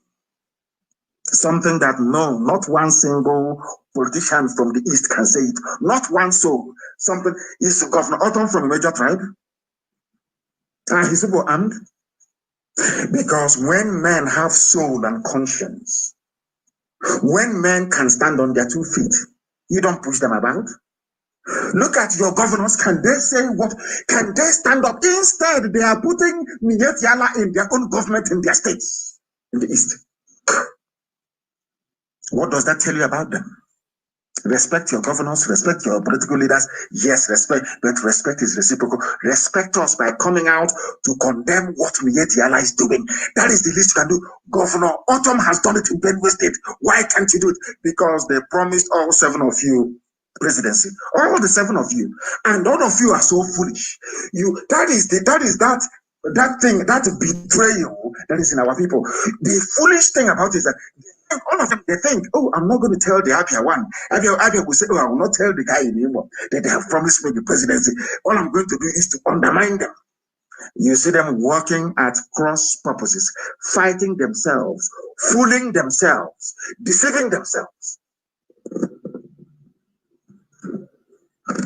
Have you now come to the realization of what we have seen so far? Do you now accept that only IPOB can save you? Do you now see it? Do you now see it? Look at Governor. He's not from a majority tribe. No, not at all. He has nobody to help him. It's only him, but he's fighting the good fight. Look at your own governors. You want to respect. You want people to respect. Look at all of them, as cowardly as they are. As cowardly as they are. Ordinary Miyetia, the people that move cattle from place to place, they are the ones controlling the government houses in the east. And you people are not ashamed of yourselves. You have no shame. It's only to detail your positions, to see if there is anybody that can buy in IPOB. Please start troubling IPOB. See if you can start fermenting trouble and convince them and put confusion. Mad people. Mad people everywhere. I hope you're following. These were the same governors that were against BSS. When I formed it, they said, no, we don't want it. But these are the same people now empowering Miyetti Yala to form vigilante outfit nationwide. Somebody wrote and said, I wait for Ndigo because our people no longer reason, our people no longer think clearly and properly. You have elders, you have the governors. When we formed, I can say things many years ahead. The same way that I saw the zoo today, I told you what they were going to do. We saw far ahead and said, for us to stop them from raping our sisters and kidnapping our mothers, the best thing for us to do is to form a security outfit. We floated BSS. The governors held a meeting. Even before the Fulani Janjaweed, they held a meeting and said, we proscribe IPOB. It was Igbo governors that proscribed IPOB first. That is the truth. Let nobody run away from it. That is why today shame. Why? Because somebody promised the presidency. What does that tell you about them? What does that tell you about them? What does that tell you about them? Everything that you need to know. Everything that you need to know. I have said, go and download IPOB community radio. People are, no wonder the Fulani is ruling you and messing your lives up. I have told you, go and download IPOB community radio and stop complaining. Just go and do as you're told and stop complaining. That's the thing about us. When it's time to be sensible, people don't have sense anymore. Please go and make sure you download IPOB community radio, please. Make sure it's switched off onto each other. You stop the whole thing you used to do. What is going on? Can you send it here, please? Somebody's trying to send me a very important information. A very important information. Please send it here. A very important. I want to send to me. Send it here, please. Guardian. Excuse me. Let me have a sip of water. I feel sorry for Zoom.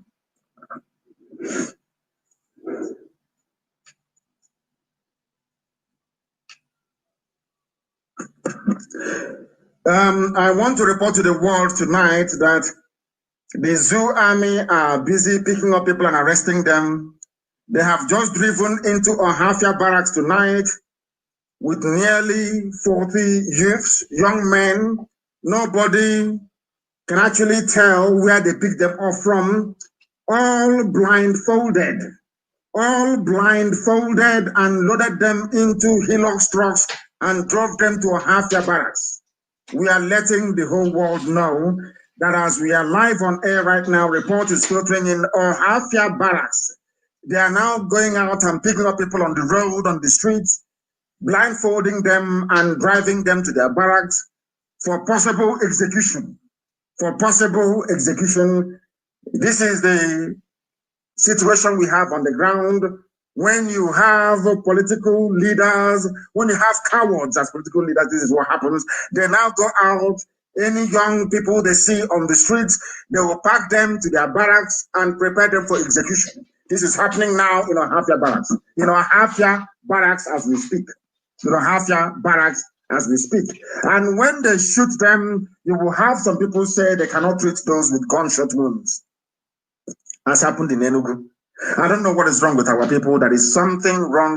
That was why we prayed for forgiveness and restoration before we started this very program this evening. I don't know what. There are doctors there are Igbo doctors in Enugu that refuse to treat gunshot victims. Somebody sat somewhere praying and he was shot. An Igbo doctor said he will not treat him in Enugu. You should go and get police report on a Fulani man. I don't know what they did to us. I don't know if it is the beef we eat. I don't know how they manage.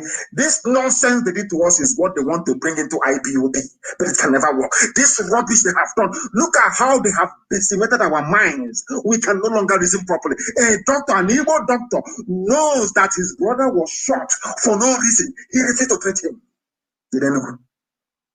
I want the name of the hospital. And today, the useless zoo police came out to say, police insists hospitals can treat gunshot, stab victims without report. But that is how cowardly we have become. That a doctor is so afraid of Fulani, that even though Fulani is saying to him, you can treat your brother, treat him, no problem. He's saying, no, sir, I won't treat him. Remember your laws before you said we shouldn't treat them. How come you have now changed it? Oh, please, sir, let me obey the former law you made. An Igbo doctor in Enugu. That is the extent of the damage they have done to our psyche as a people. And we are not going to accept it. This evening, we are telling Amnesty International, British High Commissioner, American Ambassador, are you aware that Fulani have gone out on the streets, rounded up people, that they don't, any young person they see outside, they have now driven them into Ohafia barracks tonight, inside Ohafia barracks tonight, for possible execution. Whereas Mietiala is free, roaming about with AK-47, doing as they wish, as they please. Are you people aware of it now? Are you aware of it now? You know, Ohafia barracks right now, they have driven them. They know we have intelligence everywhere. Have you seen what they have done? You can see the level of provocation because of the high number of saboteurs and flavors you have in our midst. Tomorrow night they'll start complaining. IPOB is this, IPOB is that. Are you aware of it now? That this night they have driven people to execute them inside of Ohafia barracks tonight, to kill them tonight, young men, young Igbo boys. And you have a doctor, you have Igbo doctors saying they will not treat their own brothers. Their own brothers, they won't treat them because a Fulani man said don't treat. That was 3 years ago. Now, even though they have now changed the laws, they have come back to say, oh, please, we won't even treat them. You remember your laws before. You said we shouldn't treat them. Oh, don't worry, we will not treat them. They will die there. These are Igbo doctors. And these are the people we are fighting for. These are the people we are fighting for their freedom.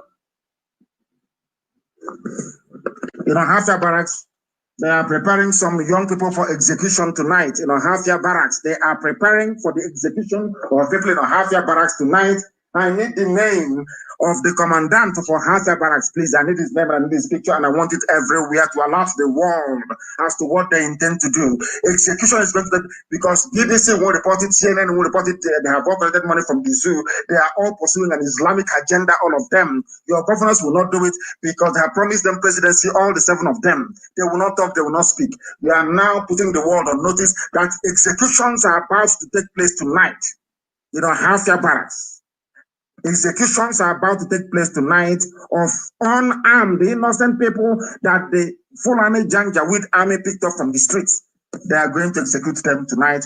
If your child does not come back, if your child is not coming back anymore, you know your child has been picked up and executed in Ohafia barracks tonight.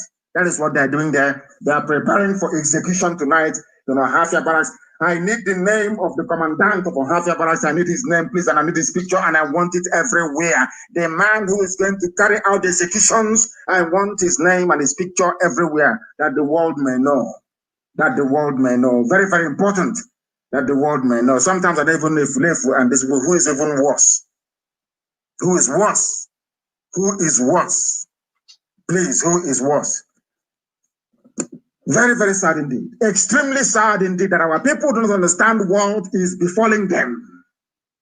Whereas a Fulani, they are threatening to go. I don't know how they got to us. I don't know how they managed to do this thing to us. I keep saying, is it the cattle that we are eating? I don't know how they managed to penetrate us this way, that our brain has been scrambled. We no longer reason very well like a people. We are no longer together like a. It is impossible now to hold our people together.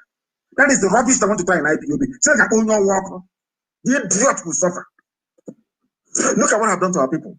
That now Fulani army can come in the evening, raid somewhere, pack young men, and drive them to the parks and execute them. And you want to contest for presidency? You want to be president? This particular group, this crop of leaders we have is the worst in the history of our people. The very worst in the history of our people. Disgraceful. Disgraceful. There are executions happening tonight in Ohafia barracks. Executions are happening in Ohafia barracks tonight. Young men picked up in and around that state and driven to Ohafia to be executed tonight. Driven to Ohafia barracks to be executed tonight, where you have no governors. Whereas in Yoruba land, they have spoken, and Moteku won't be under the IG of police. It can never be. These are men who are talking, and I challenge anybody to show me any Eastern politician. I challenge you to show me anybody who has the mettle, who has the guts to stand up and to say, to look at how their own children have been packed into Ohafia barracks to be executed tonight. They won't say nothing. Now, these are the leaders now you want to respect, people to respect. Are these not the leaders? Are these not the leaders? Dear me, our people, they are in one almighty mess. In one almighty mess. Makinde has responded to the presidency. A Yoruba man, people that we used to call cowards before, has said to them, there is no way Amoteku can be under federal government. But look at your governors that want to embrace community policing. Let's go. They had a meeting. The elders had a different view from the governors. The governors went back and re-invited the IG. They are the only set of idiots to invite IG to their meeting. Did Amoteku invite any IG to their meeting?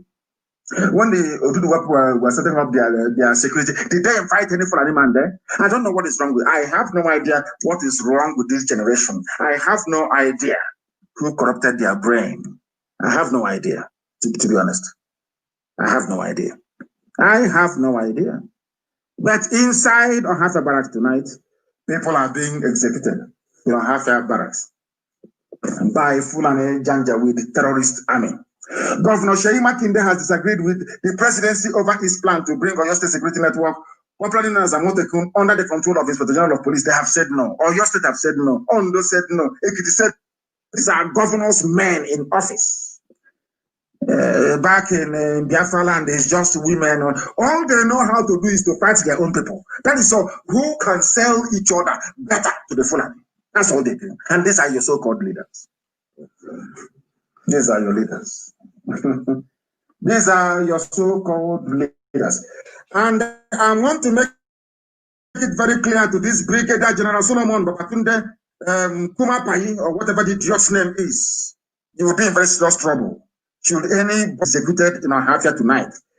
Brigadier General Solomon Babatunde Kumapai, you cannot be serving Fulani Janjaweed in Biafra land when in Yoruba land where you come from, there's Amoteku. You cannot. You cannot. Anybody who is executed, you will die for it as well. I'm just telling you what is going to happen to you. So don't think that this generation whereby you kill and you go free, you will not go free. Go and ask your mates, they will tell you. If anything should happen to the people you have taken into Ohafia barracks tonight, one of them goes missing, believe you me, you will die.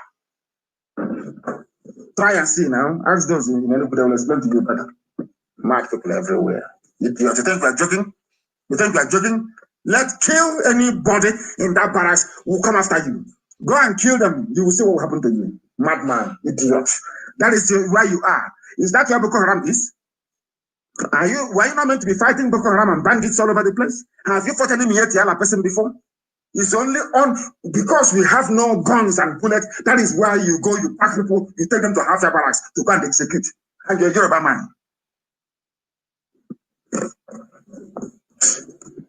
Okay. We shall see. We shall see. We shall see. It's a good time now. You see what will happen to you. Idiots like you. Fools everywhere. Bunch of monkeys in Africa. I don't know who gave you people AK-47. That's the worst mistake a white man made, is to give a baboon. You look at a baboon in the forest and you give him AK-47. What do you think is going to happen? A baboon somewhere with AK-47. Mad people everywhere. ISIS is spreading in Africa. They have taken a city in Mozambique, and all of you are blind. What this Solomon is doing, what this idiot is doing. You're doing a brigadier general, let the civilians go and fight a war. Which war have you fought before? Brigadier general, which war have you fought before? Is it a war of arresting unarmed civilians and driving them into your barracks to go and execute them? Is that the war you're fighting? Stupid idiots like you, fool. ISIS is taking over everywhere. You can't, as a soldier, you cannot go and fight ISIS. You'll be picking up unarmed people from the streets. That's what you do. Tomorrow our lawyers will be there. Don't give it to our lawyers or refer their mother to court and you see what will happen to you. Idiot. Fools everywhere. A bunch of monkeys from Africa. I have no idea what is wrong with you people. I have no idea what is wrong with you people. You have fools who are calling themselves governors all over the place. All they do is they always justify the way they behave towards their own people. It is because of the stupidity of this so-called generation of useless leaders. That was why the zoo managed to sustain the narrative and the two went to war. If not for IPOB, if not for Radio Biafra. If not for Radio Biafra. If not for Radio Biafra. Stupid people everywhere. They call themselves, we are the leaders, we are the elite, we are in Abuja, we are in Lagos. But all these years, you people were there, they were peddling lies against Ojukwu. All these years, you were there when Obama was meddling in the zoo election to remove. All of you were there. Did you say anything? Did you say anything? Did you say anything?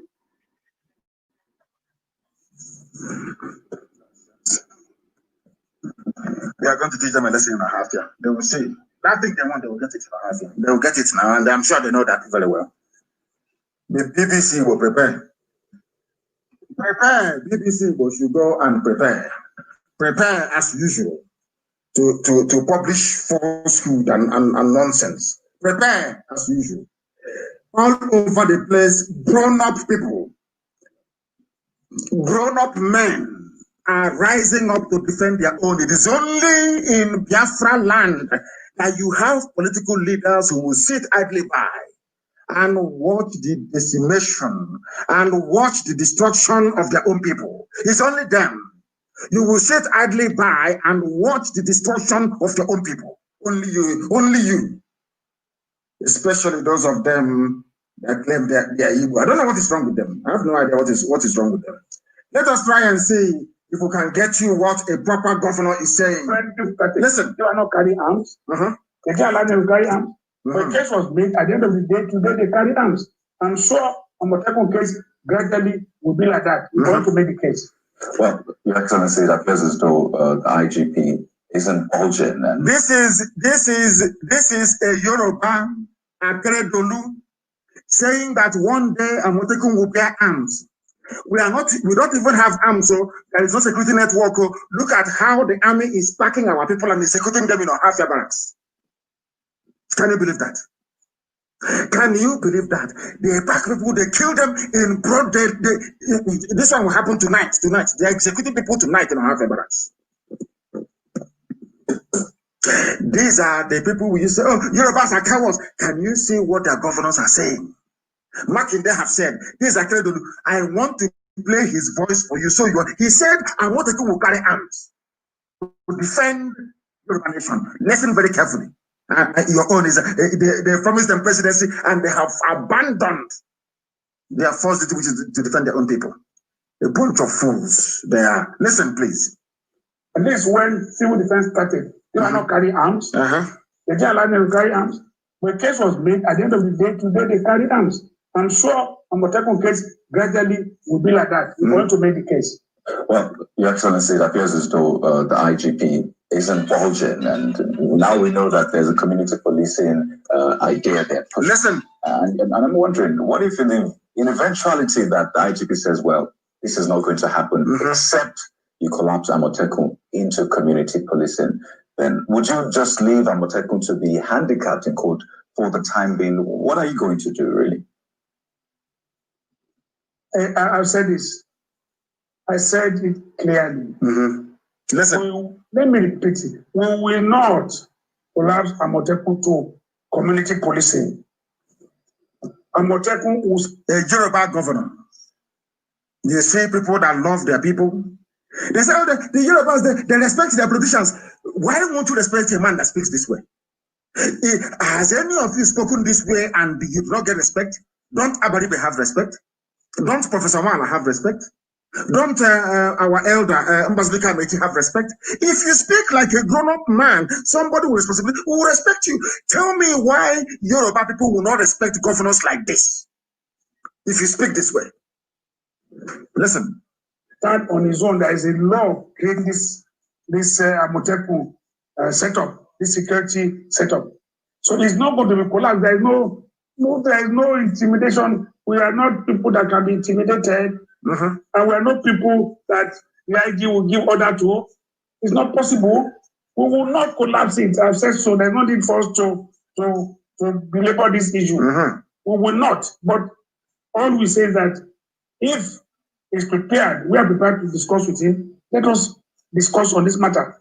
Amotekun is different. Community police is different. Amotekun will collaborate. All of us will collaborate together. The issue now that is left is about carrying arms. I will say we will pursue this and make them understand at the end of the day. If the IG now does not understand, he will leave one day. Well, another IG will come, other people might understand. If he doesn't want to understand, we are not forcing him to understand. Are you listening? It doesn't matter what the IG of police says. The Yoruba nation, the Duduwa nation have determined that Amotekun is here to stay, unlike the useless Igbo governors that betray their own people. That is why today, because the army has nothing to do, they will go and they will drive civilians into their barracks to go and execute them. And you want us to respect such people as leaders? Is that what you think? You think you're insane. Anybody saying that is absolutely mad is insane. Look at the way they are behaving. Compare their behavior with how the Yorubas are behaving. And that tells you all you need to know. That will tell you all you need to know. That will tell you all. It doesn't matter where they send their families to. Believe you me, as we are hunting the terrorists, we are also hunting every slave in our land. I'm telling you the truth. And they will get it all of them one after the other. Mad people ever. You want to sell our land that the army can drive out of their barracks. They have no war. There is no war going on. They go and round up some young people. The killing in Enugu is not enough. They now want to do it in secret, half your barracks. Listen, because the Yorubas, they have security network supported by the governors. Your own governors will betray anybody who tries to form a security network. The governors will go and betray the person. They will go and betray. I don't know what type. I don't know this spirit, this evil spirit of betrayal. I don't know where it came from. It wasn't in our people before. I don't know for some reason. I don't know how come. Everybody is a potential betrayer. Somebody you think is a human being today, you wake up the next morning, is a complete idiot, talking rubbish. I don't know what is wrong with them. I don't know. Look at your governors. Compare them with the Yoruba governors. Compare them with Samuel Autumn of Benue State. Now you know you have no governors. Is it not very clear to all of you? And if you have to come out, we want to run for presidency. Mad people everywhere. They think we are foolish. They think we are useless. They are in for a shock. Let them come out and campaign for their useless president. They can say whatever rubbish they like on the basis of this. Come out on the streets of Biafra and say, I want to be president. You see what will happen to you. It doesn't matter how you gossip. It doesn't matter how many professional petition writers you hire, how many idiots you recruit to be writing garbage for you. Come out and say you are campaigning for presidency. Then we'll ask you questions. We'll hold you there and ask you questions about what happened in Enugu. What did you do? Half-year, you were there and they have packed our young men to execute tonight. Half-year. Mad people everywhere. Mad people. Go and look at them. Or they are bringing water resources bill. Have you not heard about it? Have you not heard about it? They are bringing water resources bill. Have you not heard about it? And they will pass it, giving Fulani the right and access to every waterway. It will belong to them. You can't do nothing. Absolutely nothing. You can't do anything unless anything. And this was why they brought our people. And what is paining me, my anger is that sometimes I keep asking Efulefus and saboteurs and potential saboteurs, are you not seeing all these things? What type of demon is in you that you cannot see all this danger and threat to your life and to your existence? Why can't you see all these things? Why are you that foolish that you cannot open your eyes and see all these things? What is wrong with all of you? Mad people everywhere. Reject National Water Resources Bill. It's another rigor. Autumn, the same autumn is saying it. Can any governor in the East say this? The answer is no. All they're looking for is betray and gain favor from Fulani. Your betrayal is equals to the favors you get from Fulani. You're not ashamed of yourself. Ebonyi is gone. If not for IPOB. Something in Enugu. Everywhere we're battling these criminals. Behind the scenes, battling men every blessed day. And today, the Nigerian army is doing the work for Miyetia, like a terrorist group, by arresting young men on the streets to execute them. And tomorrow you'll be talking nonsense, as most of you Efulefus are, and potential Efulefus as well. And then you'll see what will happen to you. It's only a matter of time. Somebody wrote very, very well. Do you see how the reason why I say the South is foolish? I don't know what is wrong with this. When I mean South, is Oduduwa and Biafra put together. The stupidity of the South, I call it. You know, they're floating a new NBA, the Northern Nigeria Bar Association, NNBA, because a midget was not invited to speak at NBA, whatever rubbish they call it. NBA, I don't have regard for NBA anyway, a bunch of idiots. They claim they are lawyers, but they are not lawyers. They are not lawyers. These are people that anyhow it goes. It doesn't matter. These are they are not. I don't see them as lawyers. I don't have regard for them as lawyers because proper lawyers do not behave the way they do. Proper lawyers do not behave the way they do. They don't behave the way they do. These are lawyers because a northern governor was asked not to attend or was disinvited to a program by MBA. These are your so-called one Nigeria lawyers. They went and formed their own Northern Nigeria Bar Association. But all of you so-called lawyers from the South, you were there when Onoren was removed. All of you were there. Did you form Southern Bar Association? Did you even protest? The answer is no. Do you see this? I don't know what it is. This almost collective stupidity of the South. They removed Onoren. Between the removal of Onogen and this invite or this invitation of the midget El Rufai, which one is greater? Which one is of more morally? Because their chief terrorist, who is a governor, because you disinvited him to an event, they are forming their own MBA. If there's such a thing were to happen now, the first person to float the idea from the South, you will see other people gang up against him and sell him to the Fulani. I keep saying this treachery and the Fulefuism, how does it even get into you people in the first place? If I wanted to be an Efulefu, when they were offering me heaven and earth in detention, I would have taken it. Why don't you ever learn from us? Learn from those of us. Why is this support tendency in the South? I'm asking again, I'm asking the useless, foolish Nigeria Bar Association. When they illegally removed Onogen, why didn't you people form your own separate bar? Do you see the way the North behave, the Fulani behave? Because it's the Fulani that controls the North. North, I mean, is Arewa or North. Do you see the way they behave? How they look out for one another?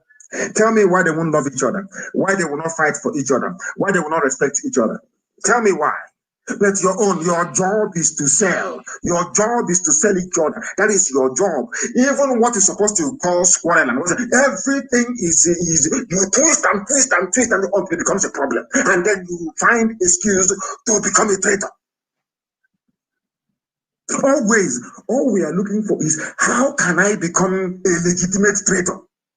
Everybody has a grievance. Every idiot, if not the way you woke up in the morning, is what you're wearing, is the way you spoke, the way you stood up, the way you follow Judaism, the way there must be an excuse for a sabot. Every saboteur has an excuse to become a saboteur. But they cannot see me yet in their backyard. They cannot see that the young men are being executed in cold blood. You know, half your barracks tonight, they will never see it. I don't know what is wrong with them.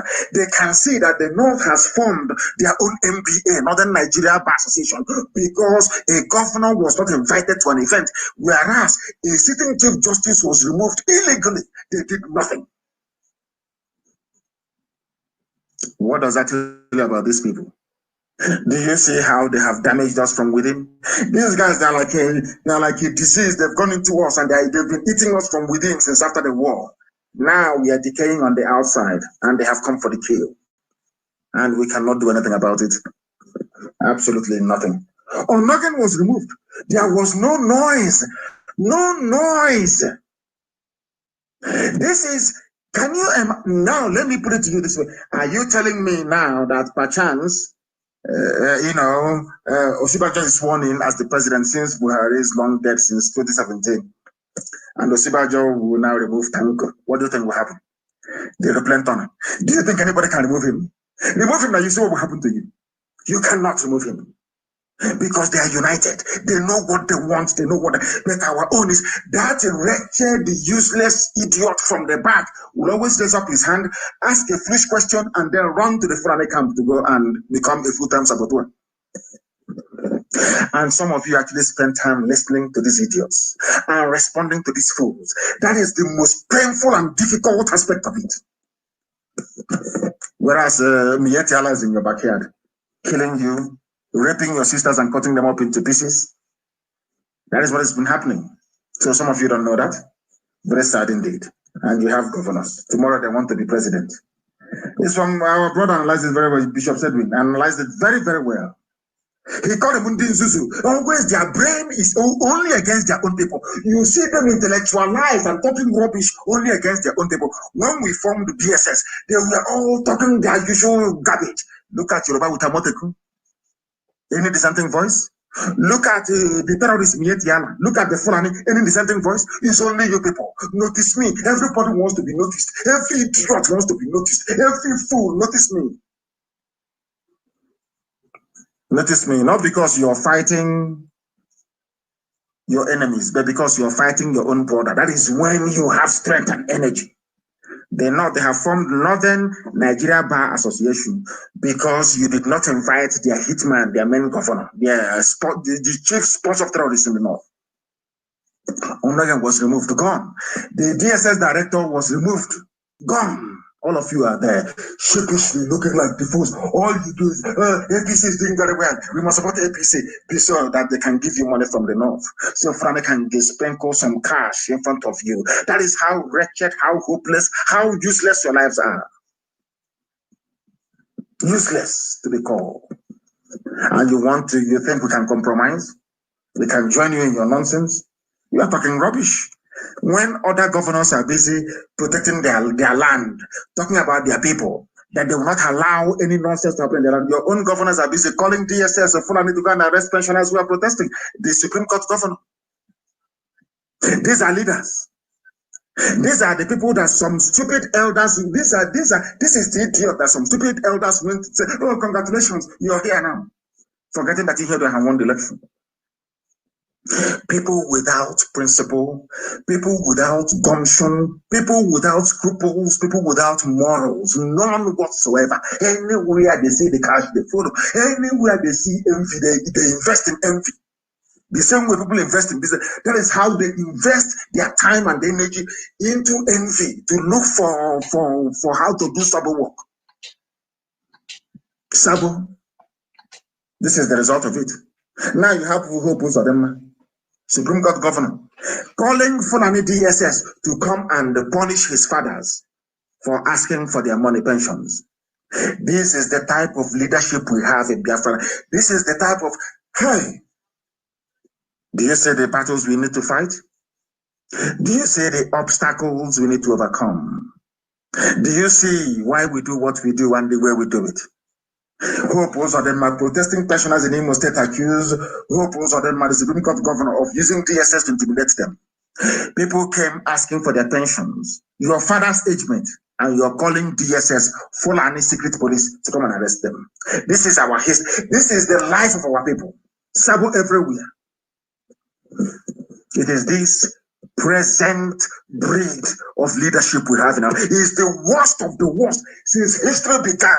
This is the worst set of leaders we've ever had. The worst set ever. You are calling Fulani DSS to intimidate your own parents. And you're telling me that all is well with us. And all they can say is a Igbo president will transform Nigeria. And let me keep saying it. Let these people keep fooling themselves until the game will set is now setting a bit, until it set properly. Let them come out to campaign, and then we'll see what will happen to them. Mad people everywhere.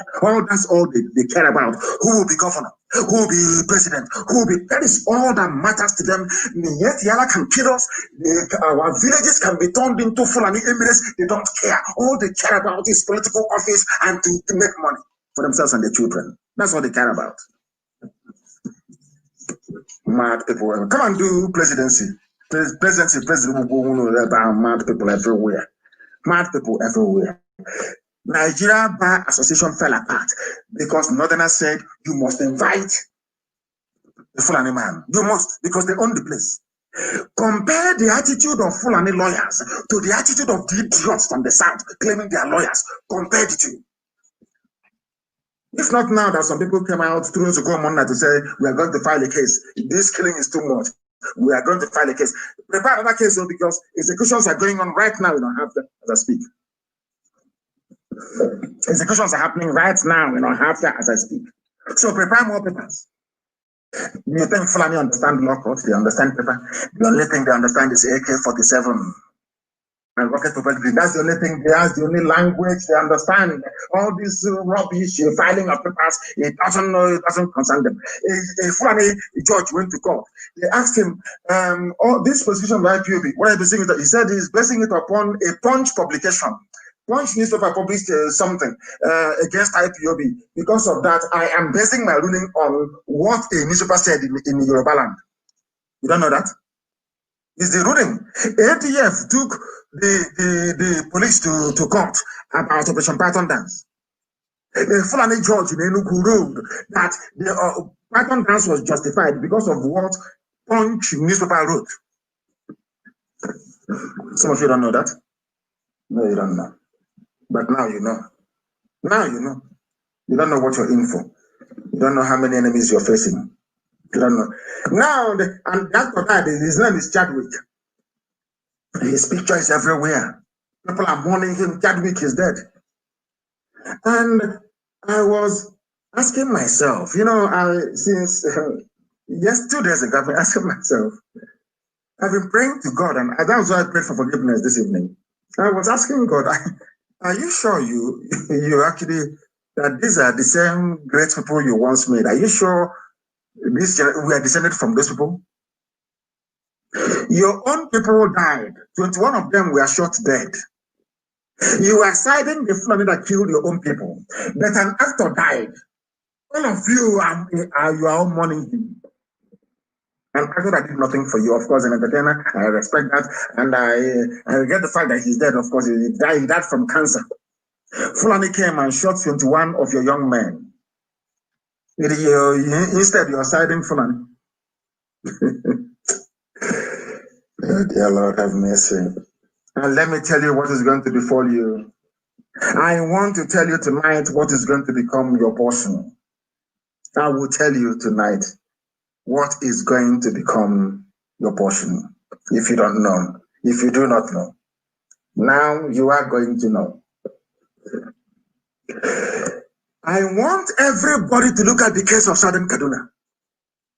Because we have our Efulefuism has gotten to the point whereby we don't even see danger anymore. Or if danger is coming, and behind that danger there is gossip, and behind that gossip there is a chance that we can become a traitor. we can become a saboteur. We allow that danger to consume us. Because we are focused on how to gossip. We are focused on how to become a traitor.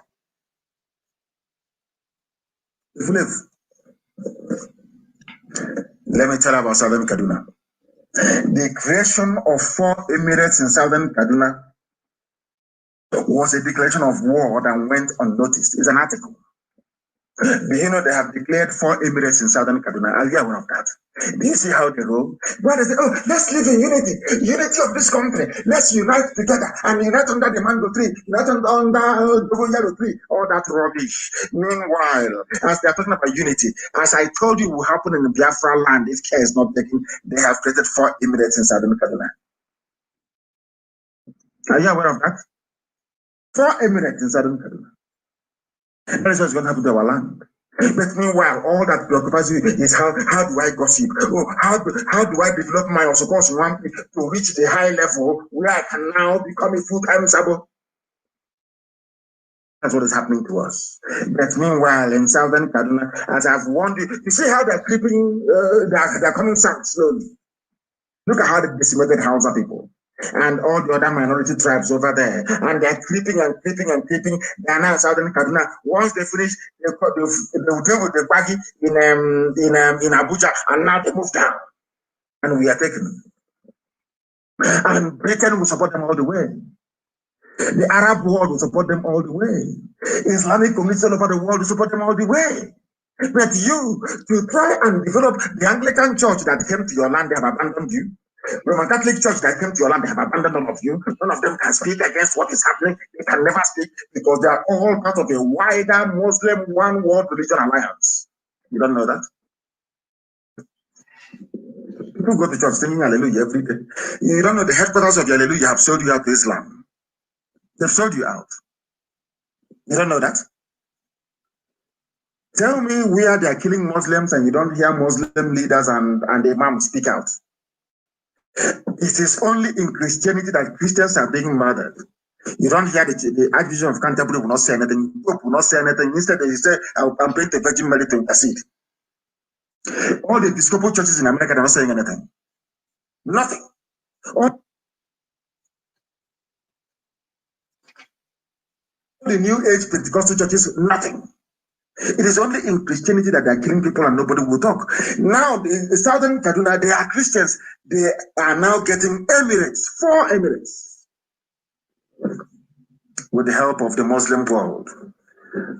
And people are still suffering because when there's somebody answering Abdullahi Musa will come and make fun of you and Israel and the Hebrew and your Jewishness, and you capitulate. But he has no connection to the Arab world, no connection whatsoever. Only through conquest, religion. His name is Arabic. He's proud of his Arabic heritage, very proud. But he will make you to be ashamed of your own heritage. Are you not a fool? Are you not an idiot? Because of that tendency, I want to stand out. I want to be the troublemaker. You know, if you go to a village meeting sometimes, there are some idiots that want to be noticed. You will see them. Once does anybody have a question, they will raise their hand up because they want to be noticed. They want to notice them that they're there. Not that they have anything important to say or any important question to ask. That tells you all you need to know. All you need to know about our people. And now, Southern Kaduna, they are getting it. They are the ones that fought against Biafra and said, oh, Biafra is this, Ojukwu is that. But now we have blown open their lies. You can now see the number of enemies that you have, can't you? You can now see it very clearly in broad daylight. Now, today in Southern Kaduna, they are suffering it in Southern Kaduna. They are about to get new emirates. And they are gone. That was why our good friend, Dr. Boda Mailafia, said that Nigeria is not a normal country. It is not normal. It takes only a fool. I tweeted it yesterday. Only a complete idiot can believe in what anybody. Once I see you and say, I'm in Nigeria, I believe in Nigeria, I know you are a complete and utter idiot. A complete and utter fool. A complete and utter idiot. You have no brain. I'm going to go very shortly to see what Dr. Mailafia actually had to say.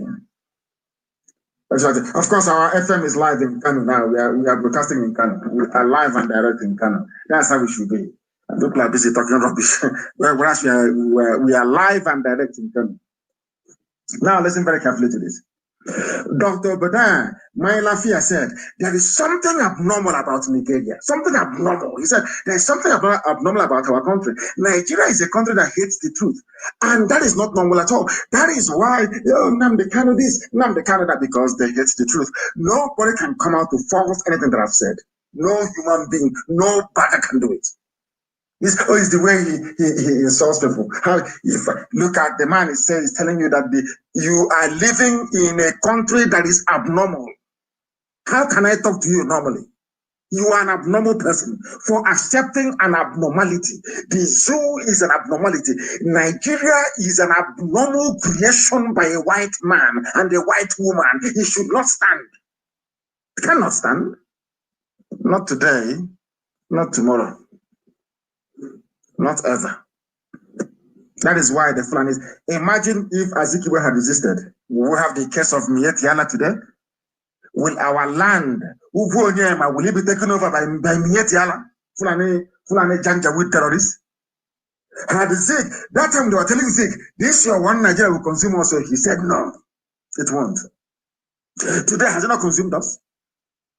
Have you seen what one man's inordinate ambition has brought to our people? 5 million dead between 66 to 1970. Killings going on till this very day, till this very precise moment. Even this night, executions happening in Ohafia this night. Because one man said, I want to be a Nigerian. Some of you do not think about the consequences of your actions until it's too late. Until it is too late. Very, very sad indeed. I'll continue with what Dr. Badan Mailafia said.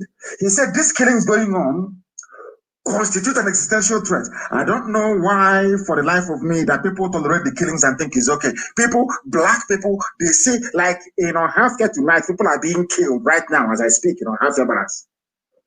Tomorrow life will continue as normal.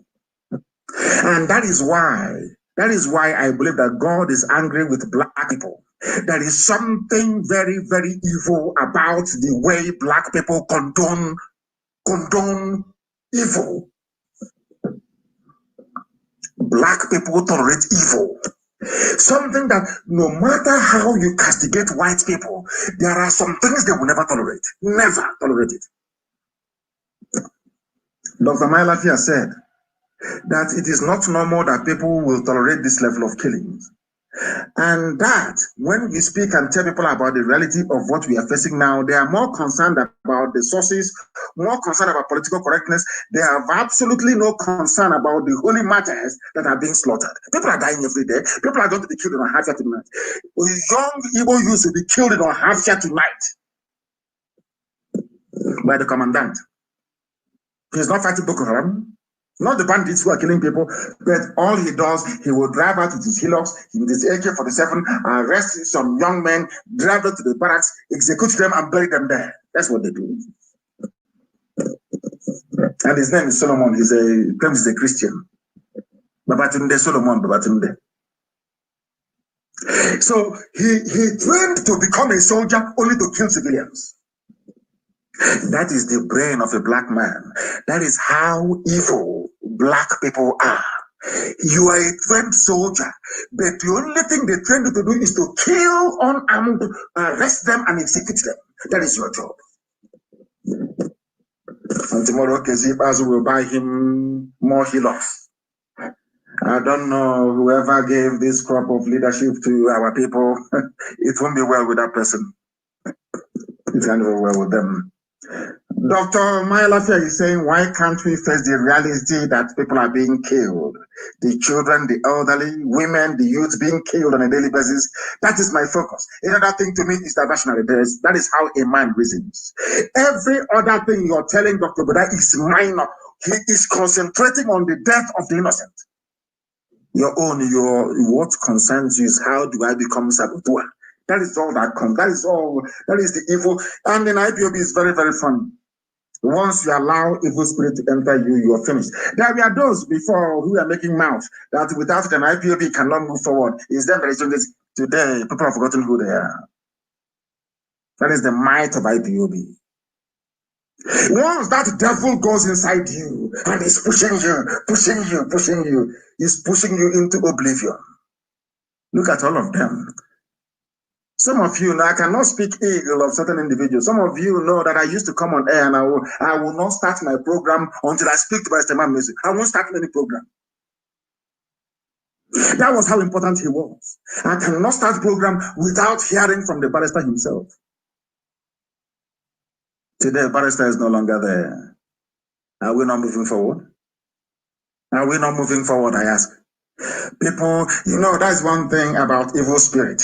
When it goes inside you, it blinds you, especially when they send zoo politicians to be convincing or confusing some of you. I remember this Okali went to go and say the very honorable barrister. You know, that's what they send a politician to be confusing you, telling you how important you are. Oh, you are very great, you're important. They'll mess you up and you become irrelevant. And this trend continues to move. And that is why, before I bring our program to a conclusion this evening, I must make it abundantly clear that the essence of this lecture, the essence of our broadcast is to get our people to reason in a particular way, to reason like human beings. I've been staying with white people for decades. I've been staying with white people for very many years. I know the way they reason. I know the way they react. Listen, when a white person is watching somebody, a contestant in a prize, contesting for prize money. Sometimes it could be, what's it called? Who Wants to Be a Millionaire? You will see the way that somebody that knows that he will not get one dime from that person will be praying for that person to win the top prize. And I'll be looking at white people like this. They'll be rooting. They'll come to work the next day. They will say, "Oh, I wanted him to win the $1 million. I wanted him. Oh no, sorry, £1 million. I was praying for him to win." He doesn't even know who the person is, because their society grouped them to be nice to one another. You cannot see that is why white people, once you're a traitor in a white land, you're executed. The only thing they can execute you for is for treachery. To work against your country, they'll kill you for it. You can rape children and go free. You can commit murder and you will go free. Once it is high treason, you are going down for. Once you sell the secret of your country to another person, you're jailed for life. You can never see the outside again. But black people leave themselves open. Let me warn tonight. If you leave yourself open, the devil will end, because what we are doing is a spiritual battle. So we are the children of light, and darkness is trying to penetrate all the time. If you are not fortified, if you're not prayerful, if you're not watchful, if you're not conscious, darkness will enter into you. That is when you begin to talk rubbish on Facebook, you begin to open fake accounts, you begin to talk nonsense, because you've allowed darkness to penetrate and enter into you. And it will make you become irrelevant. And the movement continues. The movement continues. As I have said before, and I keep saying it, I lead IPOB. People do what I ask them to do. If you cannot do what I ask you to do, you get out of IPOB. You do what I ask you to do. If only you get out, you will open a fake account, you will talk rubbish for 5 or 6 weeks, and you will be forgotten. Do you know that when I was in prison, was IPOB not moving ahead? When I was in prison, IPOB was opening new families all over the world. Was it not moving ahead? I myself can't even stop IPOB. I can't. And nobody can. Because it was ordained from heaven that we must come at this time. We are going to face it. I told you 2 weeks will be very, very critical. They said, did I not say it? Have you not seen what has been happening? Culminating in them picking up some young men and executing them tonight in Ohafia Barracks. But in the end, we are going to prevail. And those of us who will be there at the end will sit down and have a discussion about this and say, do you remember so and so time? What happened? How many traitors we had to deal with? Because victory is ours. And you will take all the glory, praise, adoration, and honor. I thank you all very much for listening this very evening. And as I've said before, those of you who are in the habit, please, of disobeying your coordinators, this is from doing so. But if they ask you to do something horrible, then you know where and who to complain to. Very, very important. But if you are in this movement and you are not buying into the full ideology that we are propagating, then you shouldn't be part of us. You cannot be. If you are in this movement and you don't believe that the whole of Biafra land is one, you don't believe we have one common heritage, one common ancestry, one common identity, then IPOB is not for you. I don't care who you are. You get out and we proceed. Not that anybody's going to stop us. We are marching on anyway, but that's the way it's going to be. Then we must do everything we do with love, compassion, care, and understanding. Very, very critical we do that as well. But in the main, Chukwu Kikabiyama is supreme, and after that comes IPOB and everything else. Thank you very much for listening this very evening. And as always to us, Biafra is the sum of all that we are. That is why here on radio, Biafra is where we worship. And Chukwu Kikabiyama Purumi Henine, the creator of the heavens and the earth, is our God. Thank you very much, all of you, for listening this very evening, morning, afternoon, or night, depending on where you are. But from me, from here, good evening.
Another Savior, holy, holy, holy, holy,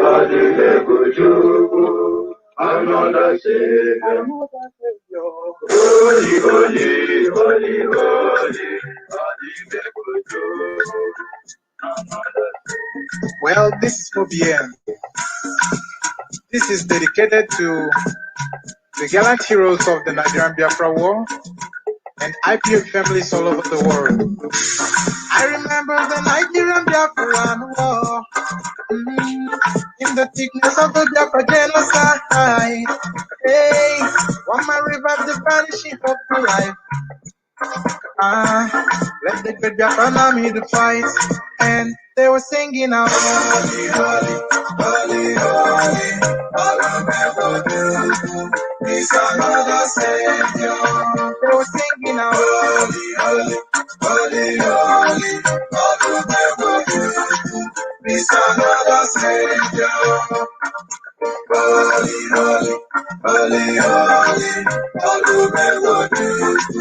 He's another Savior. Many years after the genocide, whoa, it's another great leader has risen up now. Oh, and he's leading the Biafrans to victory. Iyomadika, Yabika Kokwana Noa. Hey, Alamakele Mazuche before. Manemo, it's an honor having you on board. When I'm singing along. Holy, holy, holy, Nnamdi Kanu, it's another Savior. Holy, holy, holy, holy, Nnamdi Kanu, it's another Savior. When I sing along. Holy, holy, holy, holy, holy, holy, holy. It's another Savior. Getting with the right thing, getting with the faster now. Holy, holy, holy, holy, it's another Savior. Holy, holy, getting with the right thing, getting with the faster.